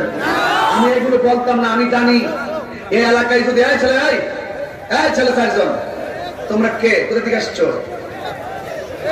আর তো বলতা কেন? আমি চাই হিসাব না, একটু শুনে না যাও কি বলি, একটু শুনে যাও। কেন বলছি জানেন? আমি জানি যে কোনো গ্রামে কাহার যদি 90 জন ভক্ত থাকে, আমি তাহিরি 10% হইলো আছে। তা আপনি 10 জন মানুষের বিরুদ্ধে কথা বলতে চিন্তা ভাবনা করে তো বলবেন। কথা কোন ঠিক কিনা বলেন? আমরা আগেও বলি, তখনও বলি, হয়তো আমাকে বুঝিয়ে আপনার দলে নেন, না হয় আপনি বুঝে আমাদের দলে আসেন। বিচার হবে কর্ম অনুসারে, কবরে আযাব কি সত্য না মিথ্যা। আমি ওই কথাটা বলতে চাইছি, আজকে থেকে পোলাপান ওয়াদা করো, জীবনে কোনোদিন অপবিত্র অবস্থায় থাকবে না। বেশি ওয়াজ লাগবে না, একটা ওয়াজ নিয়ে যাও, যতবার প্রস্রাব করতে বসবা ততবারই আমার এই ওয়াজটা মনে পড়তে পারে। হুজুর না বলছিল আমরা প্রস্রাব করে বিলাগুলো ব্যবহার করার জন্য, পানি নেওয়ার জন্য। তখন দেখবে একদিন তোমাকে ওই পবিত্রতাটাই উদ্বুদ্ধ করবে মসজিদে নামাজের কাতারে দাঁড়ানোর জন্য। আর যদি তুমি নাপাক থাকো, তুমি তো স্বইচ্ছায় কোরআন ধরতে না। তুমি যদি নাপাক থাকো স্বইচ্ছায় তুমি একটা গজলও বলবে না। তুমি যদি নাপাক থাকো স্বইচ্ছায় তুমি নামাজের মসজিদের কাছে যাবে না, গুরুস্থানের কাছে যাবে না। তো তুমি পবিত্র অবস্থায় ঘোরাফেরা করো। এই জন্য আজকে থেকে আরেকটা কথা বলি, যুবক, তুমি কোনোদিন পানির মধ্যে প্রস্রাব করবে না। আমার সমাজের মাঝে কিছু লোক, কিছু ছেলেরা পানির মধ্যে প্রস্রাব করে, এটা কখনো করবেন না। পানির মধ্যে প্রস্রাব করা দুইটা ক্ষতি বলি আপনাদেরকে। এক, পানির মধ্যে প্রস্রাব করা কবিরা গুনাহ। কবিরা গুনাহ কি ছোট গুনাহ না বড় গুনাহ? কোন গুনাহ বাবা? বড় গুনাহ। অথচ কিন্তু হাসতে হাসতে গুনাহ হয়ে যাচ্ছে, অথচ এটা গুনাহ কাবীরা। দুই নম্বর হলো, যারা পানির মধ্যে প্রস্রাব করে তাদের স্মৃতি শক্তি কমে যায়। দেখেন না এই যুগের পোলাপানগুলো, এরা অঙ্কটা বেশ করে অঙ্কটা এখন করছে, এখন এই শক্তি দিয়ে অঙ্কটা বেড়ে গেছে। একটু করে জিজ্ঞাসা করি যে এই মাপটা বসাইলি কেন, কিভাবে বসাইলি, এই কাটাকাটিটা কিভাবে করলি, এ বি এর plus divide two whole square minus A minus divide two whole square, তুই কাটাকাটি করলে মান বসাইলি, এটা হলো সূত্রের টু, এটা হলো স্কয়ার, এটা হলো তোর মান। তো এটাতে করলি কিভাবে করলি, মুখস্থ করে একটু করে বুঝাইতেও পারে না। কেন ভুলে যায়? ভুলে যায় কেন? খামখেয়ালিতে আমরা অন্যায় করে যাই, তাই আমাদের মৌলিকতা ভুলে যায়। মানে হাসতে হাসতে মানুষ ইমান চলে যায়, হাসতে হাসতে মানুষ গুনাহ করে। এই জন্য মানুষ মূল জায়গাতে অনেক দূরে চলে গেছে, অনেক দূরে চলে গেছে। মানুষকে ভালোবাসতে জানে না। মানুষকে ভালোবাসুন, মানুষকে কাছে টানুন। দূরে ঠেলে দেওয়ার নাম ইসলাম নয়, কাছে টানার নাম হলো ইসলাম। এই জন্য যুবক ভাই আমার, কবরের ভিতরে দুইটা কারণে আযাব হচ্ছে। একটা হলো চুগলখোর, আর একটা হলো প্রস্রাব করে পবিত্রতা অর্জন করতো না। নবীকে ডাক দিয়ে কই, নবী গো, এই গাছের ডালগুলো কেন লাগাইছে? আমার নবী বলেন, খেজুরের ডালগুলা যতদিন পর্যন্ত কাঁচা থাকবে ততদিন পর্যন্ত এই কবরের আযাব হালকা হয়ে যাবে। দেখেন বাবার, আমার কবর আযাব অনেক সত্য। আমার নবী বলেন, আমি একদিন স্বপ্নে দেখলাম কবরের ভিতরে কিছু কিছু মানুষদেরকে পাথরের উপরে মাথাটা রাইখা আর একটা পাথর দিয়ে তার মাথাটারে একদম গোড়া বানাইয়া ফেলছে।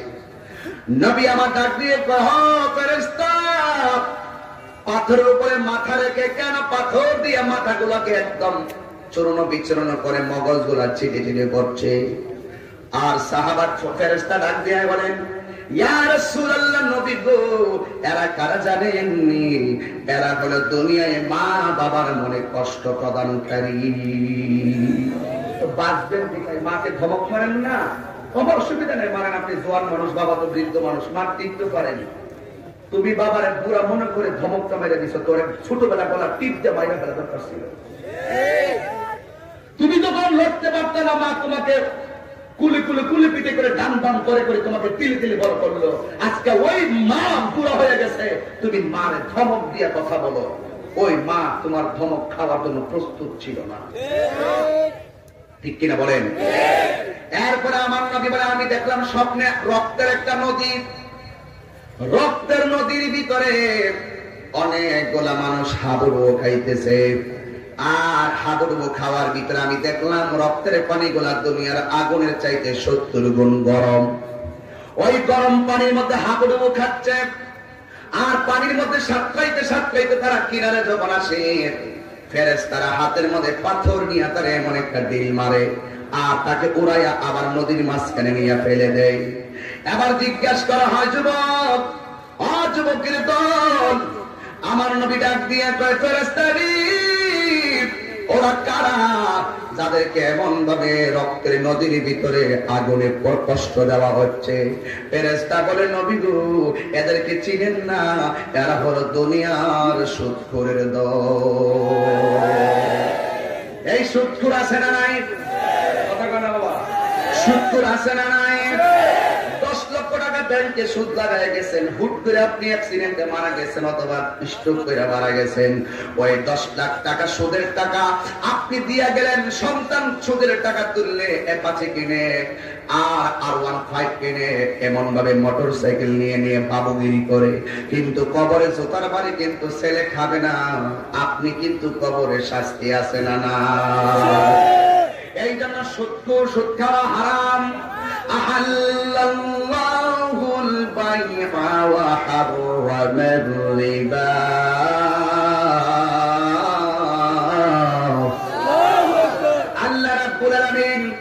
ব্যবসাকে হালাল করেছেন, সুদকে হারাম করেছেন। আপনারা বলেন, আমার নবী বলেন সুদের 70টা গুনাহ আছে, সর্বনিম্ন গুনাহটা হলো নিজের মায়ের সঙ্গে জিনা করা।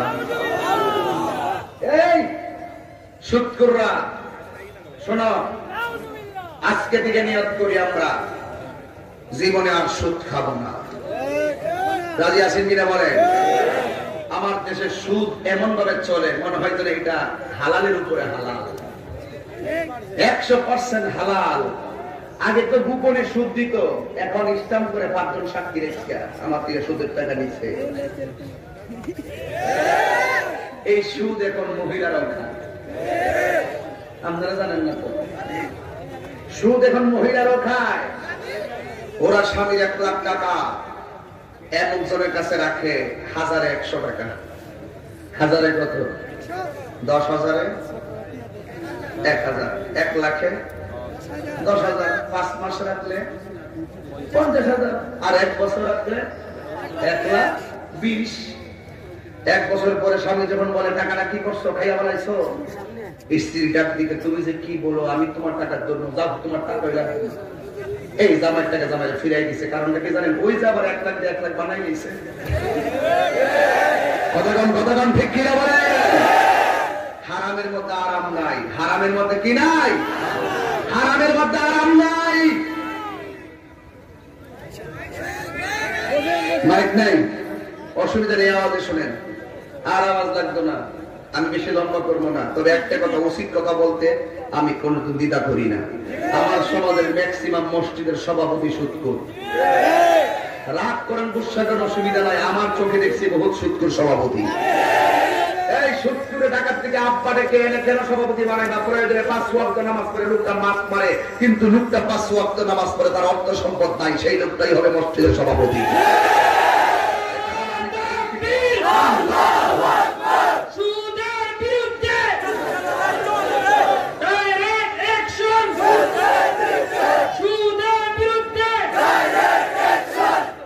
এই যে ওনার আমি ধন্যবাদ দিই।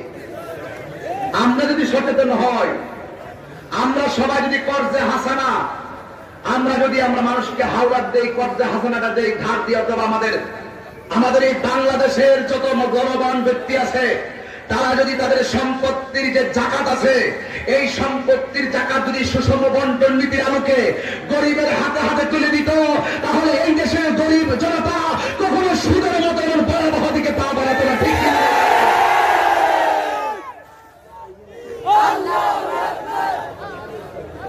সুদ কি চলবে না বন্ধ হবে?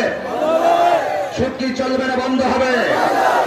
একটা গজল বলবো, অসুবিধা হবে না? আজকে বলবো না, এটা আমি জানি। আপনারা কাছে আমার জানা আছে, আপনারা পাবলিক করবেন, আবার পাবলিক ভিডিও বানাবেন, আবার এটা টিকটক ভিডিও বানাবেন, এগুলো সবে আমরা জানি। রাজি আছো মুসলমান? মুসলমান রাজি আছে? কথায় একটাই, বিচার হবে কর্ম অনুসারে, কঠিন হাসরে।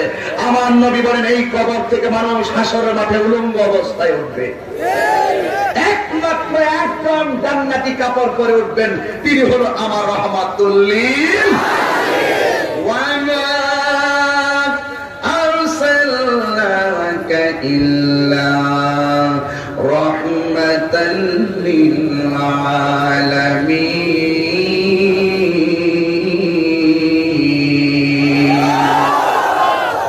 সত্যিকার একটা ভোট দিবেন। আমি যে তেলাওয়াত করি, আপনাদের কাছে কি বিরক্তি লাগে? একটা গজল বারবার বললে বা একটা সঙ্গীত বারবার বললে কেমন বিরক্তি বোধ মনে হয়, কিন্তু কোরআন তেলাওয়াত যখন করা হয়, যতই পড়ি ততই ভালো লাগে। আপনার কাছে জানি না, আমার কাছে খুব ভালো লাগে। আমি নামাজে যখন দাঁড়াই, ফজর পড়ি 1 সুর দিয়া, আসর পড়ি, মাগরিব পড়ি, এক এক সময় এক একটা সুর দিই, আমার কাছে অনেক ভালো লাগে। বিসমিল্লাহির রহমানির রহিম। কি তেলাওয়াত শুনলেন? আলহামদুলিল্লাহ রাব্বিল আলামিন আর রহমানির রহিম মালিক ইয়াউমিদ্দিন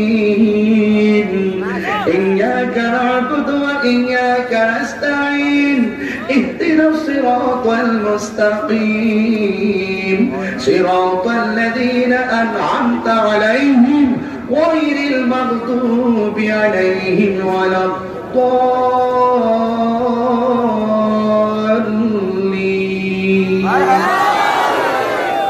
কষ্ট হইছে আপনাদের এই জন্য কোরআন শরীফ যতই করবেন আমার জানার মতো আমি অনেকগুলো ইতিহাস দেখেছিলাম অনেক কাফের হাজার বুঝানোর পরে মুসলমান হয় নাই কোরআন তেলাওয়াত শুনে শুনে তারা মুসলমান হয়ে গেছে কোরআন এমন একটা দাহলি Quran is the constitution of human life Quran হলো মানব জাতির জন্য সংবিধান এতে রয়েছে তোমার আমার পথ চলার নিখুঁত নির্ভুল সমাধান কথা বলেন ঠিক কিনা বলেন সকল সমস্যার সমাধান কোরআনে আছে না নাই বলেন এই জন্য আমার নবী বলেন এই কবর থেকে মানুষ উলঙ্গ অবস্থায় হাসরের ময়দানে উঠবে আয়েশা সিদ্দিকা রাদিয়াল্লাহু তাআলা আনহা বলেন ইয়া রাসূলুল্লাহ উলঙ্গ অবস্থায় উঠবে একজনকে তো আরেকজন দেখলে লজ্জার ব্যাপার আছে আমার নবী বলেন আয়েশা না রে না না না না আয়েশা এই কথা বলার কথা একটা গুরুত্বপূর্ণ জায়গায় কথা বলো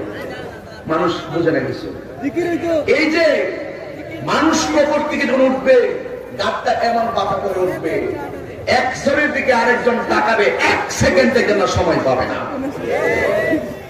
কারণ তাদের চোখের উপরে থাকবে সুরমার কাঠিটা যত বড় ঠিক এতটুকু উপরে সূর্যটা থাকবে আর এক রেফারেন্সে পেলাম 8 বিঘা উপরে থাকবে সূর্য এই সূর্যের তাপ যখন চোখে মারবে মাথার খলিটা দেখবেন পোস্টমর্টম করা হয় আমার দেশে দেখবেন এই জায়গাটা বাড়ি দিয়ে ভাঙ্গা হয় আমি নিজে দেখেছি পোস্টমর্টম একটা ছেলে আমার ওই নারায়ণগঞ্জে যখন চাকরি করতাম পাশেই ছিল পোস্টমর্টম করতে একটা ছেলে আত্মহত্যা করছিল আমি হাঁটতেছি তা আমি হুট করে শুনলাম দেখেন আমি বলছি যে আমি একটু দেখি পরে আমি একটা অভিজ্ঞতা অর্জনের জন্য আল্লাহ মানুষকে কেমন ভাবে সৃষ্টি করে দিতে মাথার মগজটা এমন ভাবে আল্লাহ কি যে কানিব সুবহানাল্লাহ বলবেন না এই জায়গাটা এইভাবে উল্টাইয়ে ফেলে এইভাবে তার খুলিটা উল্টিয়ে যাবে আর মাথার মগজগুলো উপরে সূর্যের তাপটা লাগবে বাতের মার যেমন করে টকবক করে ছিটে ছিটে পড়ে হাসরের মাঠে মানুষের মগজগুলো এইভাবে ছিটে ছিটে পড়বে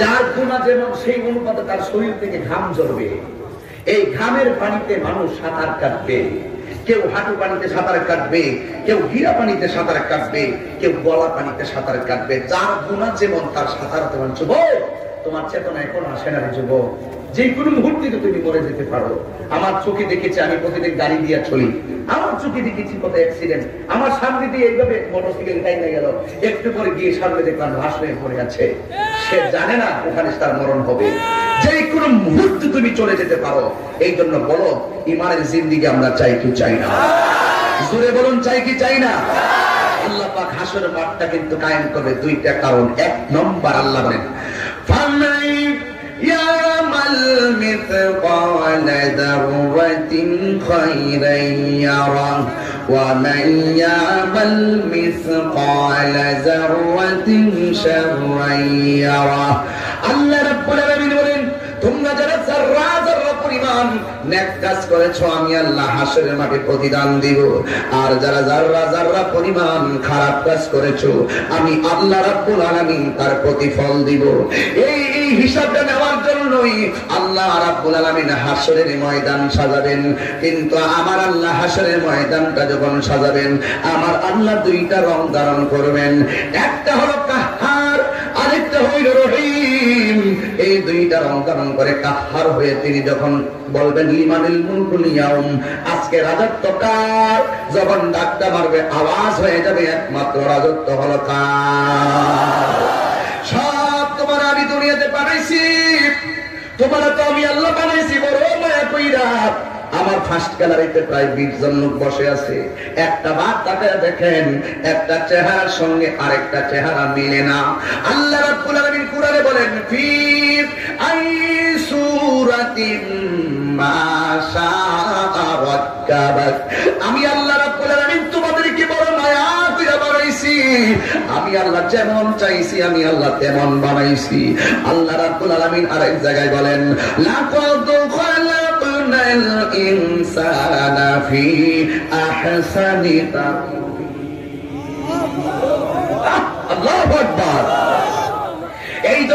সুন্দর, এত ভুবন সাজাইয়া কিয়ামত হয়ে গেল, হাসরের ময়দান কায়েম হয়ে গেল। নিজেকে আমি নিজের কেউ সাঁতারে কাটবে, সবার জবানের ভিতরে শুধুমাত্র একটা কথা, নাফসি নাফসি নাফসি নাফসি বলে তারা হাসরের মাঠে কাটবে। আদম আলাইহিস সালামের কাছে আমরা দৌড়াইয়া যাব, দৌড়াইয়া বলবো, বাবা আদম, আপনি হলেন আমাদের আদি পিতা, আপনি আমাদের জন্য একটু সুপারিশ করুন না। আদম আলাইহিস সালাম বলবে, আমি নিজেই নাফসি নাফসি বলে কাঁদতেছি, কারণ কেন জানোনি? আল্লাহ বলছিলেন, ইয়া আদম আসকুন আনতা ওয়া যাওজুকাল জান্নাহ, হে আদম, তুমি এবং তোমার স্ত্রী জান্নাতের মধ্যে বসবাস করো, তবে খবরদার লা তাকরাবা হাযিহি শাজারা, ওই যে গাছটা আছে গাছের কাছে যেও না। আমি গাছের কাছে গিয়েছিলাম, আমি আল্লাহর কাছে আসামি হয়ে গেছি। যদিও আল্লাহ আমারে ক্ষমা করেছেন, আমি আল্লাহর কাছে বড় চিন্তায় পড়ে আছি, তিনি আবার আমাকে সেই দিনের জন্য অ্যাটাক করে কিনা আমি পারবো না। নূহ নবী বলে, আমি নূহ নবীও কই নাফসি নাফসি। জিজ্ঞেস করা হয়, নূহ নবী আপনি কেন নাফসি নাফসি করেন? নূহ নবী বলে, আল্লাহ আমারে 4টা সন্তান দিয়েছে, একটা সন্তানটা ছেলে আমার কথা মানছে, আর একটা সন্তান আমার কথা মানে নাই। ওই সন্তানের নাম হলো কেনান। ওই কেনান নামের ছেলেটা আমার কথা না মানে না, মহাপ্লাবনে ধ্বংস হয়ে গেছে। আল্লাহ যদি আমারে ডাক দিয়ে কয়, তুই তোর সন্তানটারও দিন বোঝাইতে পারলি না, আমি কি জবাব দিব? এই জন্য আমি নিজেই চিন্তায় পড়িয়েছি। ইব্রাহিম নবী বলবে নাফসি নাফসি, মুসা কালিমুল্লাহ বলবে নাফসি নাফসি, জাকারিয়া বলবেন নাফসি নাফসি। এবারে ঈসা পয়গম্বরের কাছে আমরা চলে যাব, যাইয়া ডাক দিয়ে বলবো, ঈসা, আপনি তো এমন একজন নবী ছিলেন যিনি চতুর্থ আকাশে দীর্ঘদিন ছিলেন, আবার দুনিয়াতে নবীর উম্মত হয়ে এসেছেন, দাজ্জালকে প্রতিহত করেছেন। ইয়া মুসা, ঈসা রুহুল্লাহ, আপনি আমাদের জন্য একটু সুপারিশ করুন। ঈসা নবী বললেন, আমি পারবো না। কেন জানেন? কারণ আমাকে পিতা ছাড়া জন্ম নিলাম মায়েরই গর্ভেতে, আল্লাহর বেটা বইলাই আমায় অনেক লজ্জা দিছে, অনেক মানুষ আমাকে আল্লাহর বেটা বলে গালি দিছে। আল্লাহ যদি কয় তুই কি করছো, আমি কি জবাব দিব? এই জন্য আমি পারবো না। যদিও আমি পারবো না, সব নবী তোমরা ফিরাইয়া দিল, আমি তোমাদেরকে ফিরাই একটা জায়গায় দিব। ওই তাকায়া দেখো, সিংহাসনটা দেখা যায়। সুন্নাত মান কাদ আরসালনা ক্বাবলাকা মির রুসুলিনা ওয়ালা তাজিদুলি সুন্নাতিনা তাহবিলা। আপনি সালাতানি দুলুকি শামসি ইলা ওয়াসাতিল লাইলি ওয়া কুরআনাল ফাজর, ইন্না কুরআনাল ফাজরি কানা মাশহুদা ওয়া মিনাল লাইলি ফাতাহাজ্জাদ বিহি নাফিলাতাল লাক আসা আসা আইয়াবাসাকা রাব্বুকা মাকামান মাহমুদা। এই আওয়াজে মানে নবীর উম্মত জুড়ে বলে আল্লাহু আকবার।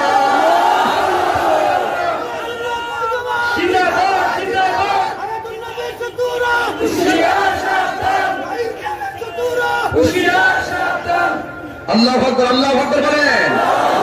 এবার ডাক দিয়া বলবে, ওই সিংহাসনের কাছে যাও। পোলাপান কিন্তু আমার আয়াতের দলিলটা বুঝবে না, পোলাপানরা আরো সুন্দর করে বুঝাইয়া যায়। আল্লাহুম্মা রাব্ব হাযিহি দাওয়াতি তাম্মা ওয়াস সালাতিল কাতিমা আতি মুহাম্মাদানিল ওয়াসিলাতা ওয়াল ফাদিলা ওয়াদ দাওয়াতার রাফিয়া ওয়া বা'আসহু মাকামান। সুবহানাল্লাহ বলতে হয়, সুবহানাল্লাহ বলেন। প্রতিদিন আযান হয়, আযানের পরে দোয়া হয়। এই দোয়ার ভিতরে ওয়াবাসহু মাকামান মাহমুদা, মাকামান মাহমুদ নামটা লেখা আছে। এই মাকামে মাহমুদটা হলো আমার নবীকে আল্লাহ রাব্বুল আলামিন হাসরের ময়দানে একটা সিংহাসন দান করবে। ওই সিংহাসনের নাম হইল মাকামে মাহমুদ। ঈসা পয়গম্বর বলবে, ও নবীর উম্মত, ওই সিংহাসনটার কাছে চলে যাও। এবার সবাই সিংহাসনের কাছে যাবে, যাইয়া দেখবে একজন পয়গম্বর মাথা মুবারক নিচু করে পড়ে আছে।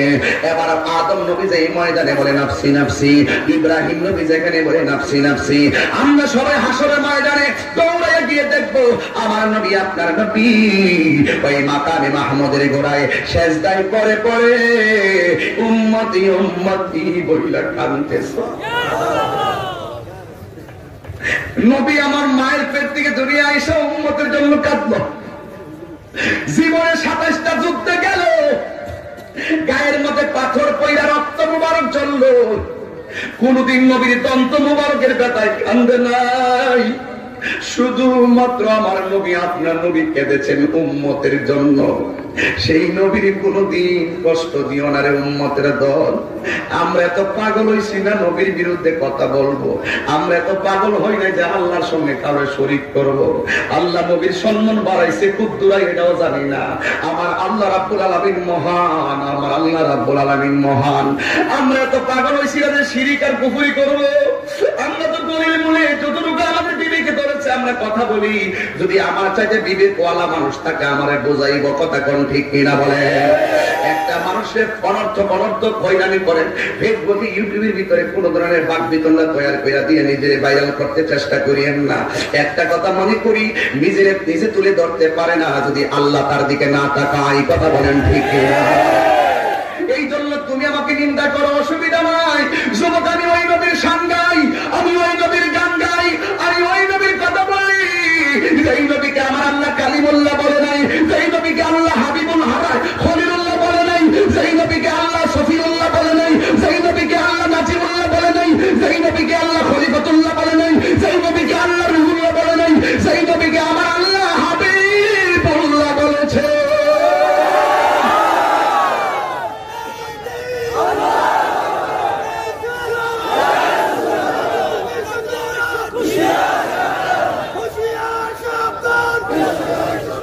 আল্লাহ অনুরোধ আপনাদের কাছে, আল্লাহর কাছে শুধুমাত্র ঈমান ভিক্ষা চাইবেন, শুধু ঈমান ভিক্ষা চাইবেন। কারণ এমন একটা সময় আসছে জ্বলন্ত আঙ্গা হাতে রাখতে যেমন কষ্ট হয়, তার থেকে বেশি কষ্ট হচ্ছে আমাদের ঈমান রাখতে। আমাদের মতন মাথায় টুপি লাগিয়ে পাগড়ি লাগিয়ে এভাবে বসে বসে বলবে নবী নাকি হাসরের ময়দানে বলবেন এভাবে আমার গুনার পাল্লা ভারী হয় না নেকের পাল্লা ভারী হয়। নবী নাকি নিজের পেরাশানিতে নিজে খুব পাগল হয়ে যাবেন। এই কথাগুলো যারা বলে আমি তো খুব চিন্তা করি ওরা কোন নবীর উম্মত রে, কিভাবে এই কথাগুলো বলে? নবী নাকি হাসরের ময়দানে নিজের গুনার জন্য পেরাশানি। নবীর কোনো গুনাহ আছে? আমার সমাজে কিছু শিক্ষিত যুবকরা এদের জন্য আমার খুব পাগল, মানে এদের তারালিও করে। আর যুবক তুমি একটা কথা বলে দেখো, তোমার হাজার হুজুরের চাইতে আমার নবীর সান্ত্বনা বেশি। তুমি দেখ পাচ্ছে আমার নবীকে আঘাত করে কথা বলে, যে আমার নবীকে আঘাত করে কথা বলে তাকে লাঠি মেরে বাজিয়ে দাও।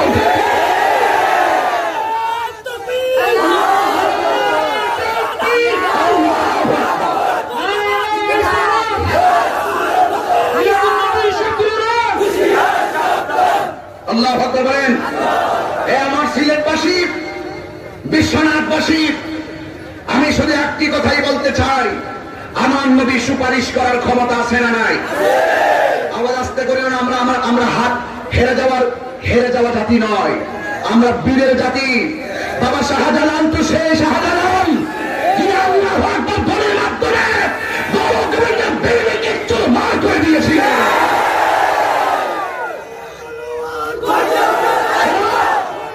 শুনুন, নাও স্লোগান হবে ঈমানের আওয়াজে, কিন্তু কাউকে শোনানোর জন্য নয়। এই জজবা শুধু আজকের জন্য নয়।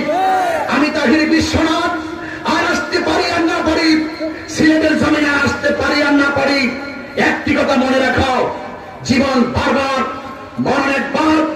আজকে বিশ্বনাথের জমিন থেকে মাননীয় প্রধানমন্ত্রীর কাছে শুধু আমি একটি দাবি করব, মহামান্য রাষ্ট্রপতিকে ধন্যবাদ জ্ঞাপন করি। এখনই তিনি ঈদের মিলাদুন্নবীতে জাতীয় পতাকাকে উত্তোলন করার জন্য গেজেট প্রকাশ করে আমাদের হাজারো নবীর প্রেমিকদের মনকে জয় করেছেন।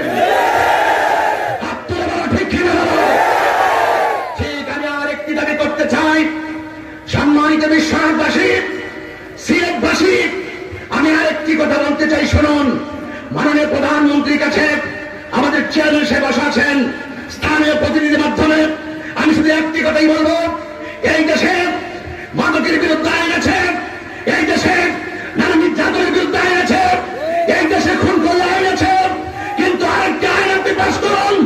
এই দেশে কেউ যদি নবীর বিরুদ্ধে কথা বলে, ওদের বিরুদ্ধে কথা বলে, তার বিরুদ্ধে একটা আইন পাস করুন।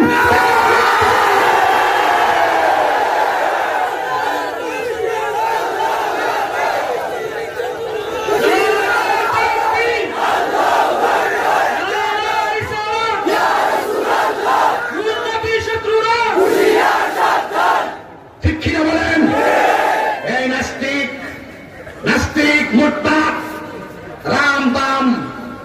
শুধু বসে বসে নবীর বিরুদ্ধে বিষোদ্গার করে কথা বলে। এই নাস্তিক মুরতাদরা উলামায়ে কেরামদেরকে খেলার পুতুল মনে করে। আমি উলামায়ে কেরামদেরকে বলতে চাই, বিশ্বনাথের জমিন থেকে একটি কথা মনে রাখবেন, আমি দুইটা জিনিস পছন্দ করি না। বলবো, আমার পথ চলা কিন্তু অনেক স্পষ্ট। আমি সবার মতো নয়। আমি যা বলি স্টেপ বলি, দুইটা বিষয় আমি পছন্দ করি না। চেয়ারম্যান সরাসরি করে 1 নম্বর, থানায় গিয়ে অভিযোগ করো, এমক মাহফিল হইলে মারামারি হবে, মাহফিল বন্ধ করুন। এগুলো আমি পছন্দ করি না। ওনার মাহফিল উনি করবে, আমার মাহফিল আমি করব।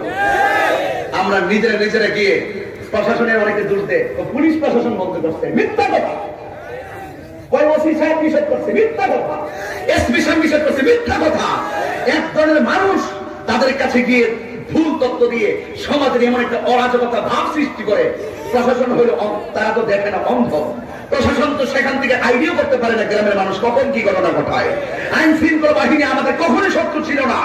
আইন শৃঙ্খলা বাহিনী কখনো শত্রু নয়। আইন শৃঙ্খলা বাহিনী আমাদের বন্ধু। এরা আমাদের ভয় নয়, এরা আমাদের সাহস। আপনারা সেই আইন শৃঙ্খলা বাহিনীর মস্তিষ্ককে মিথ্যাভাবে দিয়ে বিকৃত করার চেষ্টা করবেন না। আরেকটি কথা কখনো বলবেন না, এমন আলেম, আমি কাউকে খুশি করতে বলছি না, আল্লাহর কসম, একদম আল্লাহর কসম করে বলি। আমি দেখতে পাচ্ছি আমার বাম পাশে প্রশাসন ভাইরা বসা, ডান পাশে বসা। আমি স্যারদেরকে খুশি করা নয়, আপনাদেরকে খুশি করা নয়। ওনারা তো মুসলমান, ওনারা তো মুসলমান। আমি যতগুলো ওসি মহোদয়ের সাথে কথা বলছি, এসপি মহোদয়ের সাথে কথা বলছি, ডিসি মহোদয়ের সাথে কথা বলছি, ওরা আমাদেরকে বারবার বলে, হুজুর মাহফিল হোক, এটা আমরা চাই। কমিটির জন্য আমাদেরকে একটু আগে বলে, নিরাপত্তার জন্য, সুশৃঙ্খল হওয়ার জন্য। এরা তো আমাদের বন্ধু, আমাদের সাহস। তো আমরা অনেক সময় ভুল করি, আমরা তাদের কাছে যাব। আর যারা গিয়ে প্রশাসনের কানকে ভারী করার জন্য মিথ্যা তত্ত্ব দিয়ে ভারী করতে চান, অরাজকতা সৃষ্টি করতে চান, মনে করবেন এরা কখনো ইসলামের ভালো কিছু চাই না। কথা বলেন, ঠিক কিনা বলেন? আর একটা কথা বলি, অনেক সময় অনেক ওলামায়ে কেরামদের মুখে শোনা যায়, এমন বক্তাকে এমন জমিন আসতে দেওয়া হবে না, এমন জায়গাতে আসতে দেওয়া হবে না। আরে বাবা, আপনি এরকম হুমকি দেন কেন? এমন বক্তাকে সিলেটের জমিন আসতে দেওয়া হবে না, এমন জমিনে ব্রাহ্মণবাড়িয়াতে ঢুকতে দেওয়া হবে না। এটা আমাদের জন্য শুভ লক্ষণ নয়। আপনি মাথায় রাখবেন একটা কথা, আপনি যেখানে বসে বক্তব্য দেন সেখানে অর্ধেক লোক আমাদেরও থাকতে পারে। আপনি বুঝতে পারেন একটি কথা, আপনি যে মেন্টালিটি নিয়ে কথা বলেন, আপনার কথাগুলোকে অর্ধেক মানুষ গ্রহণ নাও করতে পারে। আপনি যদি ঐক্যের কথা বলেন, সবাইকে নিয়ে ঐক্যের কথা বলেন, কাউকে মাইনাস করে নয়। আমি দাওয়াতি মানে বাংলাদেশের একটা স্লোগান আছে, মাইনাস নয় ম্যানেজ চাই, হিংসামুক্ত সুন্নিয়ত চাই। আপনি এমন ভাবে বলেন মনে হয় যেন আমার চট্টগ্রাম বিভাগ থেকে আপনি লিজ নিয়ে গেছেন। এটা কেমন ধরনের কথা? এটা তো আলেমদের মুখে শোভা পাই না। এমন সিলেট ঢুকতে পারবে না। আমি এগুলো ইউটিউবে শুনলে আমি অনেক সময় আমার হাসতে ইচ্ছে হয়। এমন জায়গায় ঢুকতে পারবে না, এগুলো বন্ধ করুন। এই ব্যাপারটা আমরা মুরব্বী থেকে সম্মান করি। আমার বক্তব্যের ভিতরে সিলেট অঞ্চলের যত বড় আকাবের আছে, কাহার বিরুদ্ধে একটা কথা কখনো শুনছেন? কি ব্যাপার, কথা বলেন না কেন? শুনছেন? আমরা এটা বললে আমাদের ইসলামের যে সঠিক ভাবধারাটা আছে, এই ভাবধারাটাকে পুঁজি বানাইবো একদল নাস্তিক মুরতাদরা। মাঝে মাঝে কাজ করবো ওরা, নাম করবো আমার। আমি যদি বলি এমন আসতে পারবে না, রাস্তায় যদি একটা অ্যাটাক হয়, স্বাভাবিক যে ব্যক্তি বলছে আসতে পারবে না, আমি তার উপরে অ্যাকশন যাবো, স্বাভাবিক। আপনি তো কষ্টবিদ্ধ হবেন, কিন্তু কাজ করবে নাস্তিকরা, কাজ করবে অন্য দুশ্মনেরা, নাম করবে আপনার। এই কথাগুলো আর যেন আমরা না শুনি। আমরা ঐক্যের লক্ষ্যে পথ চলছি। আমার কৌতুকি হলে আমাকে বলবেন, এখন ইসলামের মাঠটা অনেক সুন্দর আছে, এই সুন্দর মাঠটা যেন আর নষ্ট না হয়। আমার নবী রাহমাতুল লিল আলামিন সুপারিশ করার ক্ষমতা আছে না নাই? জোরে বলেন, আছে না নাই? আমার নবীকে সুপারিশ করার ক্ষমতা দিবেন কে? আরো জোরে বলেন, কে? বুখারী শরীফের হাদিস। এখানে একজন আলেম আছেন, উনি খুব ভালো আমার সাথে ঠুট মিলিয়েছেন। আমি জানি না, চিনি না, কিন্তু এরপর আমি বুঝতে পারি মর্নিং শোজ দাটে সূর্য দেখতে বোঝা যায় দিনটা কেমন যাবে। কারণ আমরা সবাই নবীর পাগল। আজকে সভাপতি, তাহলে তো আরো আমার আইডিয়া মিলে গেছে, আমার ধারণা মিলে গেছে। এবং রিয়েলি একজন আলেম, তিনি আমার সাথে ফুট মিলিয়েছেন। আলেম যখন সভাপতি থাকে আমাদের কাছে অনেক ভালো লাগে, কারণ ওদের একটা ত্রুটি হলেও উনি আমাকে ধরবে। হুজুর বুখারী শরীফের 2য় খণ্ড কিতাবুল আম্বিয়ায় লেখা আছে, নবী যখন হাসরের মাঠে সিজদায় পড়ে থাকবে, কেন পড়বে জানেন? আল্লাহ তখন কাহার থাকবে, আল্লাহ সামনে দাঁড়াইবো, এমন কোন প্লেয়ার হাসরের মাঠে নাই। আমার রাসূল সিজদায় পড়ে আছে, উম্মতের জন্য কাঁদতেছে, রাসূলের কাছে উম্মত গিয়ে বলবে, নবী গো মাথা মোবারক তুলেন না। নবী তুলবে না। নবীর একটাই কথা, আল্লাহ এখন কাহার, আল্লাহ যতক্ষণ পর্যন্ত আমাকে রহিম হইয়া ডাক না দিবে ততক্ষণ পর্যন্ত আমি মাথা মোবারক তুলব না। লাস্টে বুখারী শরীফ হাদিস থেকে, ইয়া মুহাম্মদ ইরফা রাসাকা ওয়াসাল তুতা ওয়াশফা তুশফা। হে বন্ধু, আপনাকে আমি আল্লাহ জানি কার নেকি কত, আমি আল্লাহ জানি কার বদি কত, আমি আল্লাহ জানি কে জান্নাতি, আমি আল্লাহ জানি কে জাহান্নামী। এরপর আমি টানাইলাম মিজান, প্রমাণ করব আপনি নবীর সম্মান। বুঝেননি কিছু? এখন যদি ফতোয়া দেন আল্লাহ যদি জানে তাহলে মিজানের পাল্লা টানাইলো কি লেগে? আল্লাহ মনে হয় ওজন জানে না, এর লেগে টানাইছে। ঈমান থাকবো তো? কিছু বিষয় আছে শুনতে বোঝা যায় না জানে কেমন। আল্লাহর প্রেমিকদের মধ্যে এমন কিছু প্রেমিক আছে, তারা যখন কথা বলে সেটা আল্লাহর কুদরতি জবান হয়ে যায়। কারণ আপনি যদি কোন যে ওলি আল্লাহর জবান আবার আল্লাহর জবান হয়ে গেছে, শিরিক হয়ে গেছে, এই কথার ব্যাখ্যা আছে, ব্যাখ্যা করে আপনাকে বুঝতে হবে। কথা বলেন ঠিক কিনা বলেন? শুনতে দেখা যায় না জানি কি, বাস্তবতা এত কঠিন নয়, ইসলাম সহজ, কঠিন নয়। এবার আমার নবীকে বলবে, আমার সিগা উঠুন, তুলুন রাসাকা, আপনার মাথা মোবারক, ওয়াসাল তুতা, আপনি আমার কাছে চান আমি আপনাকে দেব, ওয়াশফা তুশফা, আপনি আমার কাছে সুপারিশ করুন, আমি আল্লাহ আপনার সুপারিশ গ্রহণ করুন। আমরা কখনো বলি না নবী নিজে নিজে সুপারিশ করবে, আল্লাহ ক্ষমতা দিবে নবী সুপারিশ করবে। আমরা কখনো বলি না নবী নিজে নিজে গায়েব জানে, আমরা বলি আল্লাহ নবীকে জানাইছে বলেই নবী জানছে। আমরা কখনো বলি না যে ধনভাণ্ডার আমার নবী সব রয়েছে, আল্লাহ খালি হয়ে গেছে। আরে আল্লাহ সকল ধনভাণ্ডারের মালিক, সত্য, এটা কোরআনে আছে, আবার বুখারী শরীফের মধ্যে আছে। আমার নবীকে ওই ধনভাণ্ডার সমূহ থেকে আল্লাহ রাব্বুল আলামিন ধনভাণ্ডারের চাবি দিয়েছেন, সেটাও সত্য। হাদিসে মুতাওয়াতির অস্বীকার করলে কি হয় জানেন? আপনি যে কথা বলতেছেন, আপনি যে পাত্রীকে বুঝাইতেছেন, মনে হয় আল্লাহ ধনভাণ্ডার সব নবীরে দিয়ে দিয়েছে, আল্লাহ খালি হয়ে গেছে। আপনি একটা পাগল। আসলে কোন পাগল কি কথা বলবে আল্লাহ খালি হয়ে গেছে? তাতে পাত্রীকে মিসগেট করেন কেন? কথা বলি না, আমি সম্মান করি, নীরবে সহ্য করে বলে কথা বলি না, তাই বলে মনে করি এটা আমার দুর্বলতা। আমি কি এখন কি এবিসিডি বলার সময় আছে? এখন আমি গ্রামার দিয়ে ইংলিশ ট্রান্সলেট করি, এখন আমি গ্রামার ইউজ করে নাহসুল ইউজ করে কুরআন এবং হাদিসের অর্থ তুলি, আর আপনি আমাকে আলিফ বা শিখাইতেছেন, কায়দা মৌলবি শিখাইতেছেন আমারে। রাগ করবেন না। এগুলো না বললে আমাদের আলেমরা তো ঘরে বসে ওয়াজ বসে জায়গা, এগুলো না বললে পাবলিকের মধ্যে আবার বাইরে বাইরে হবে। এই জন্য আমি আমার মতাদর্শটা তুলে ধরা উচিত বলে মনে করছি, তাই তুলে ধরতেছি। কথা বুঝাইতে পারছি? এবার আসেন, আমার নবীকে ক্ষমতা দিবেন কে? নবীর ক্ষমতা দিলে কি আল্লাহর ক্ষমতা শেষ হয়ে গেছে? এইগুলো কখনো ধারণা করলে ঈমান থাকবে না। নবী আমার সুপারিশ করবে। তো একটা কথা বলি, বলা দরকার, খুব আমার জন্য খুব ফরজ মনে করতেছি। হাসরের মাঠে সকল মানুষের মাথার উপরে কিছু চেহারা চমকাবে। রাসূলকে জিজ্ঞেস করবে, নবী গো এরা কারা? ভাই এরা হলো দুনিয়ার মুয়াজ্জিনের দল। মুয়াজ্জিনের দাম আছে? এদেরকে সম্মান দিয়ে কথা বলবেন, এদেরকে সম্মান দিয়ে কথা বলবেন, এদেরকে সম্মান দিয়ে কথা বলবেন। যুবক, পায়ে হাত রাখি, যদি তুমি আমার কথাটা মানো, আমি প্রয়োজনে তোমাকে জিহ্বা দিয়ে পায়ের ধুলাগুলো পরিষ্কার করে দিব, কোনো সমস্যা নাই। একটা কথা বলি, জীবনে কোনোদিন মা বাবার মনে কষ্ট দিবেন না। এটা আমার হৃদয়ে একদম, যদি বলেন যে আজকে শতাব্দীর দিন থেকে কোন কথা বলছেন, আমি এই কথাটাই বললাম। জীবনে কোনোদিন মা বাবার মনে কষ্ট দিবেন না, কারণ মা বাবার মনে কষ্ট দিলে জীবন বরবাদ হয়ে যাবে। আরেকটা কথা, আমার পুলিশ প্রশাসন আছেন, ডানে আছেন, বামে আছেন, আরেকটা কথা হলো, যুবক, আজকে যুবক নষ্ট হয়ে যাচ্ছে দুইটা কারণে।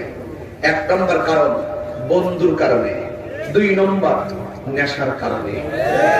মানে আপনার কাছে না থাকতে পারে, আপনার সবাই ভালো, কিন্তু এই নেশা আবার এখন পকেটে নিয়ে নিয়ে বাড়ি বাড়ি ট্রান্সফার। আগে তো গাড়ি দিয়া দিয়ে যাইতো, আর পুলিশ প্রশাসন ধরতে, এখন পকেটে নিয়ে চলে। কিন্তু একটা কথা বলি, আজকে থেকে ওয়াদা করা, আমার দিকে তাকান, কেউ হাসবেন না, আমি এত পাগল না, কিন্তু খুব কেয়ারফুল। আমি যে একদম খুব ফ্রি তাও না, আমি 11 বছর শিক্ষকতা করছি, নিবন্ধন ছিল আমার, সহকারী ছিল, প্রভাষক ছিল, মাদ্রাসা সুপারও ছিলাম। আমার আম্মার অনুরোধে আমি চাকরি চাচ্ছি, ইন্ডেক্স পাওয়ার পরে ছেড়ে দিচ্ছি। লাস্টের 2 মাসের বেতনই আনছি না, ওই মাদ্রাসা দিয়ে দিলাম। আমার আম্মার কথায় চাকরি নিছি, আম্মার কথায় চাকরি চাচ্ছি। আম্মা কইছে তুমি ঘরে থাকো। আমি ঢাকা বাস করতে পারতাম, আমার আম্মা গ্রামের বাড়ি, আব্বা গ্রামের বাড়ি ছিল, আমি ওই বাড়িতে থাকি। একদিন আমার বিল্ডিং হতে পারে, একদিন আমার 10 তলা প্রাসাদ হতে পারে। আমি মনে করি আমার সবচাইতে বড় প্রাসাদ হলো আমার মা। এটা হলো আমার থিওরি, আপনাদের সাথে মিলবে না, আপনারাও মিলতে পারে। আমার থিওরিটা আমি বলি নাই, কিন্তু আমি যে থিওরিটা লালন করে আমি এই পর্যন্ত আসছি, আমি এলএমের জোরে আসি না, একমাত্র আমার মা বাবার দোয়া করে। চেয়ারম্যান সাহেব বসা আছে, জিজ্ঞেস করেন আপনি যে চেয়ারম্যান হন, আপনি কি কোনো টাকার জোরে হয়েছেন না কোনো কিসের জোরে হয়েছেন? ইনি বলবে হুজুর আমার আম্মা আমার জন্য দোয়া করছে।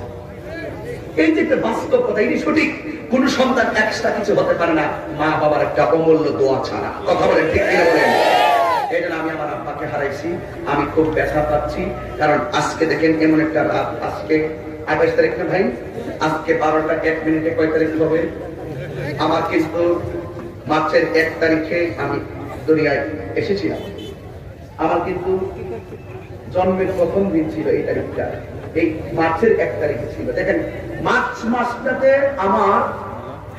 আমি দুনিয়াতে আল্লাহ পাক আমাকে পাঠিয়েছেন, কিন্তু এই মার্চ মাসের 5 তারিখে আমি আমার আব্বাকে হারাইছি।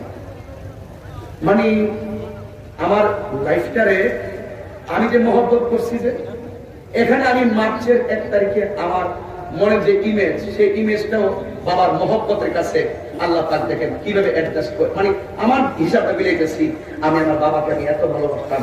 আমার আব্বা এমন একটা বড় গাছ, যে গাছে কোনো ফল না ধরলো, গাছটা আমার ছায়া দিয়ে রাখছে, ছায়া দিয়ে রাখছে। এই জন্য বলি একটা কথা, আমি চলি মা বাবার দোয়া। দেখেন আমি কথা বলি, আমি কি বংশ নিয়েছি এখানে? আমি কাউরের চোখের দিকে দেখে কথা বলছি? কি হবে না হবে এটা আমার দেখার সময় নাই। আমার কথা আমি ন্যায্য কথা বলবো, হক কথা বলবো, যা বলবো দিল থেকে বলবো, কোন ধরনের ওই বড়গিরি দেখানোর জন্য না। অহংকার থাকবে না বাবা লক্ষ্মী। মানুষকে কাছে টানতে শিখি, মানুষকে ভালোবাসতে শিখি। মাকে যদি কষ্ট দিবেন না, আমি প্রায় মাকে বলি। এই মা বাবার খেদমত আমরা চাই কি চাই না? আমার নবী বলেন হাসরের মাঠে যারা মাকে কষ্ট দিবে তাদের শরীরের মধ্যে আল্লাহ রাব্বুল আলামিন আগুনের শিকল পরাই দিবে। এটা কান্নায় তারা পাগল হয়ে যাবে, কিন্তু শাস্তি থেকে মাপ পাবে না। এই জন্য যুবক পায়ে ধরে বলি, আমি যুবকদেরকে অনেক ভালোবাসি, যুবকদেরকে অনেক মহব্বত করি ভাই। এই জন্য আল্লাহর হস্তে যুবক, আল্লাহর হস্তে আব্বা মার কোনদিন কষ্ট দিয়েন না। আজকে আব্বা মার যদি বেঁচে থাকে, বাড়িতে আব্বা মা পায়ে ধরে ক্ষমা চাইবেন। আর আব্বা মা যদি মারা যায়, তাহলে আপনারা আব্বা মার কবরে যাইয়া জিয়ারত করবেন। কারণ সন্তান যখন মা বাবার জন্য দোয়া করে, আল্লাহ তাকে এই দোয়াটা খালি ফিরে দেন না। আল্লাহ রাব্বুল আলামিন আমাদের সকলকে 5 ওয়াক্ত নামাজ, আল্লাহ পাকের ইবাদত, নবীর মহব্বত, আউলিয়া কেরামের সোহবত, মা বাবার খেদমত করার তৌফিক দান করুন, আমিন। লাস্টে একটা কথা বলি, মাদক কি চলবে না বন্ধ হবে? আল্লাহ আপনি আমার এই যুবকদেরকে আপনার রহমতের সামিয়ানার তলে আল্লাহ আপনি কবুল করে নেন। এদেরকে এমন টাকার মালিক বানাই দেন যেন বছরে বছরে মদিনায় যাইয়া নবীর সালাম দিতে পারে, বলুন আমিন। আসেন দাঁড়ি নবীর সালাম দেব, ইয়া নবী সালাম আলাইকা ইয়া রাসূল সালাম আলাইকা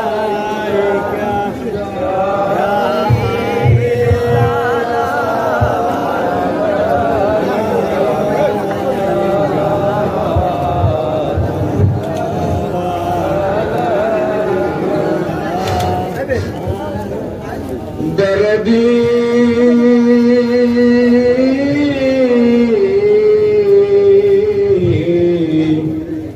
ইয়া রাসূলুল্লাহ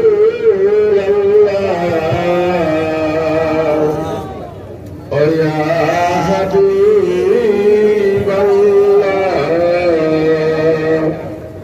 কানে শুনিলাম সোনার মদিনা, দেখিবার নসিব হলো না। আল্লাহুম্মা আমিন। اللهم آمين. ربنا ظلمنا أنفسنا وإن لم تغفر لنا وترحمنا لنكونن من الخاسرين.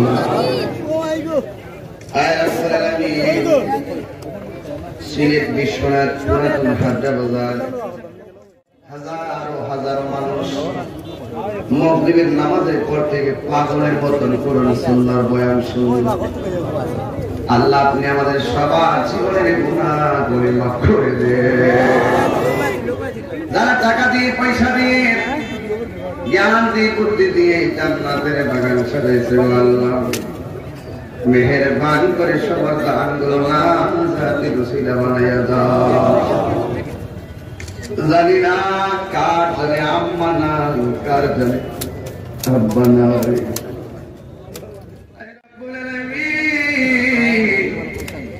ওই আব্বা আম্মার জীবন জিন্দেগির গুনাহগুলো মাফ করে দে। আব্বা আম্মার কবরটারে জান্নাতের বাগান বানায়া দেন। আর আসতে পারি কি পারি না জানি না, আজকের মাহফিলটা তুমি কবুল আর মঞ্জুর করে নাও। গোরস্থানের কবর আযাব মাফ করে দিও। জীবনে দিবার সোনার মক্কা মদিনা যাওয়ার তৌফিক দিয়ে দিও। মদিনায় যদি যাইতে না পারি স্বপ্নে নবীর দিদার নসিব করে দিও। অনেকের বুকে ব্যথা, পিঠে ব্যথা, গ্যাস্ট্রিক আলসার, প্রেসার, ডায়াবেটিস, হার্টের সমস্যা।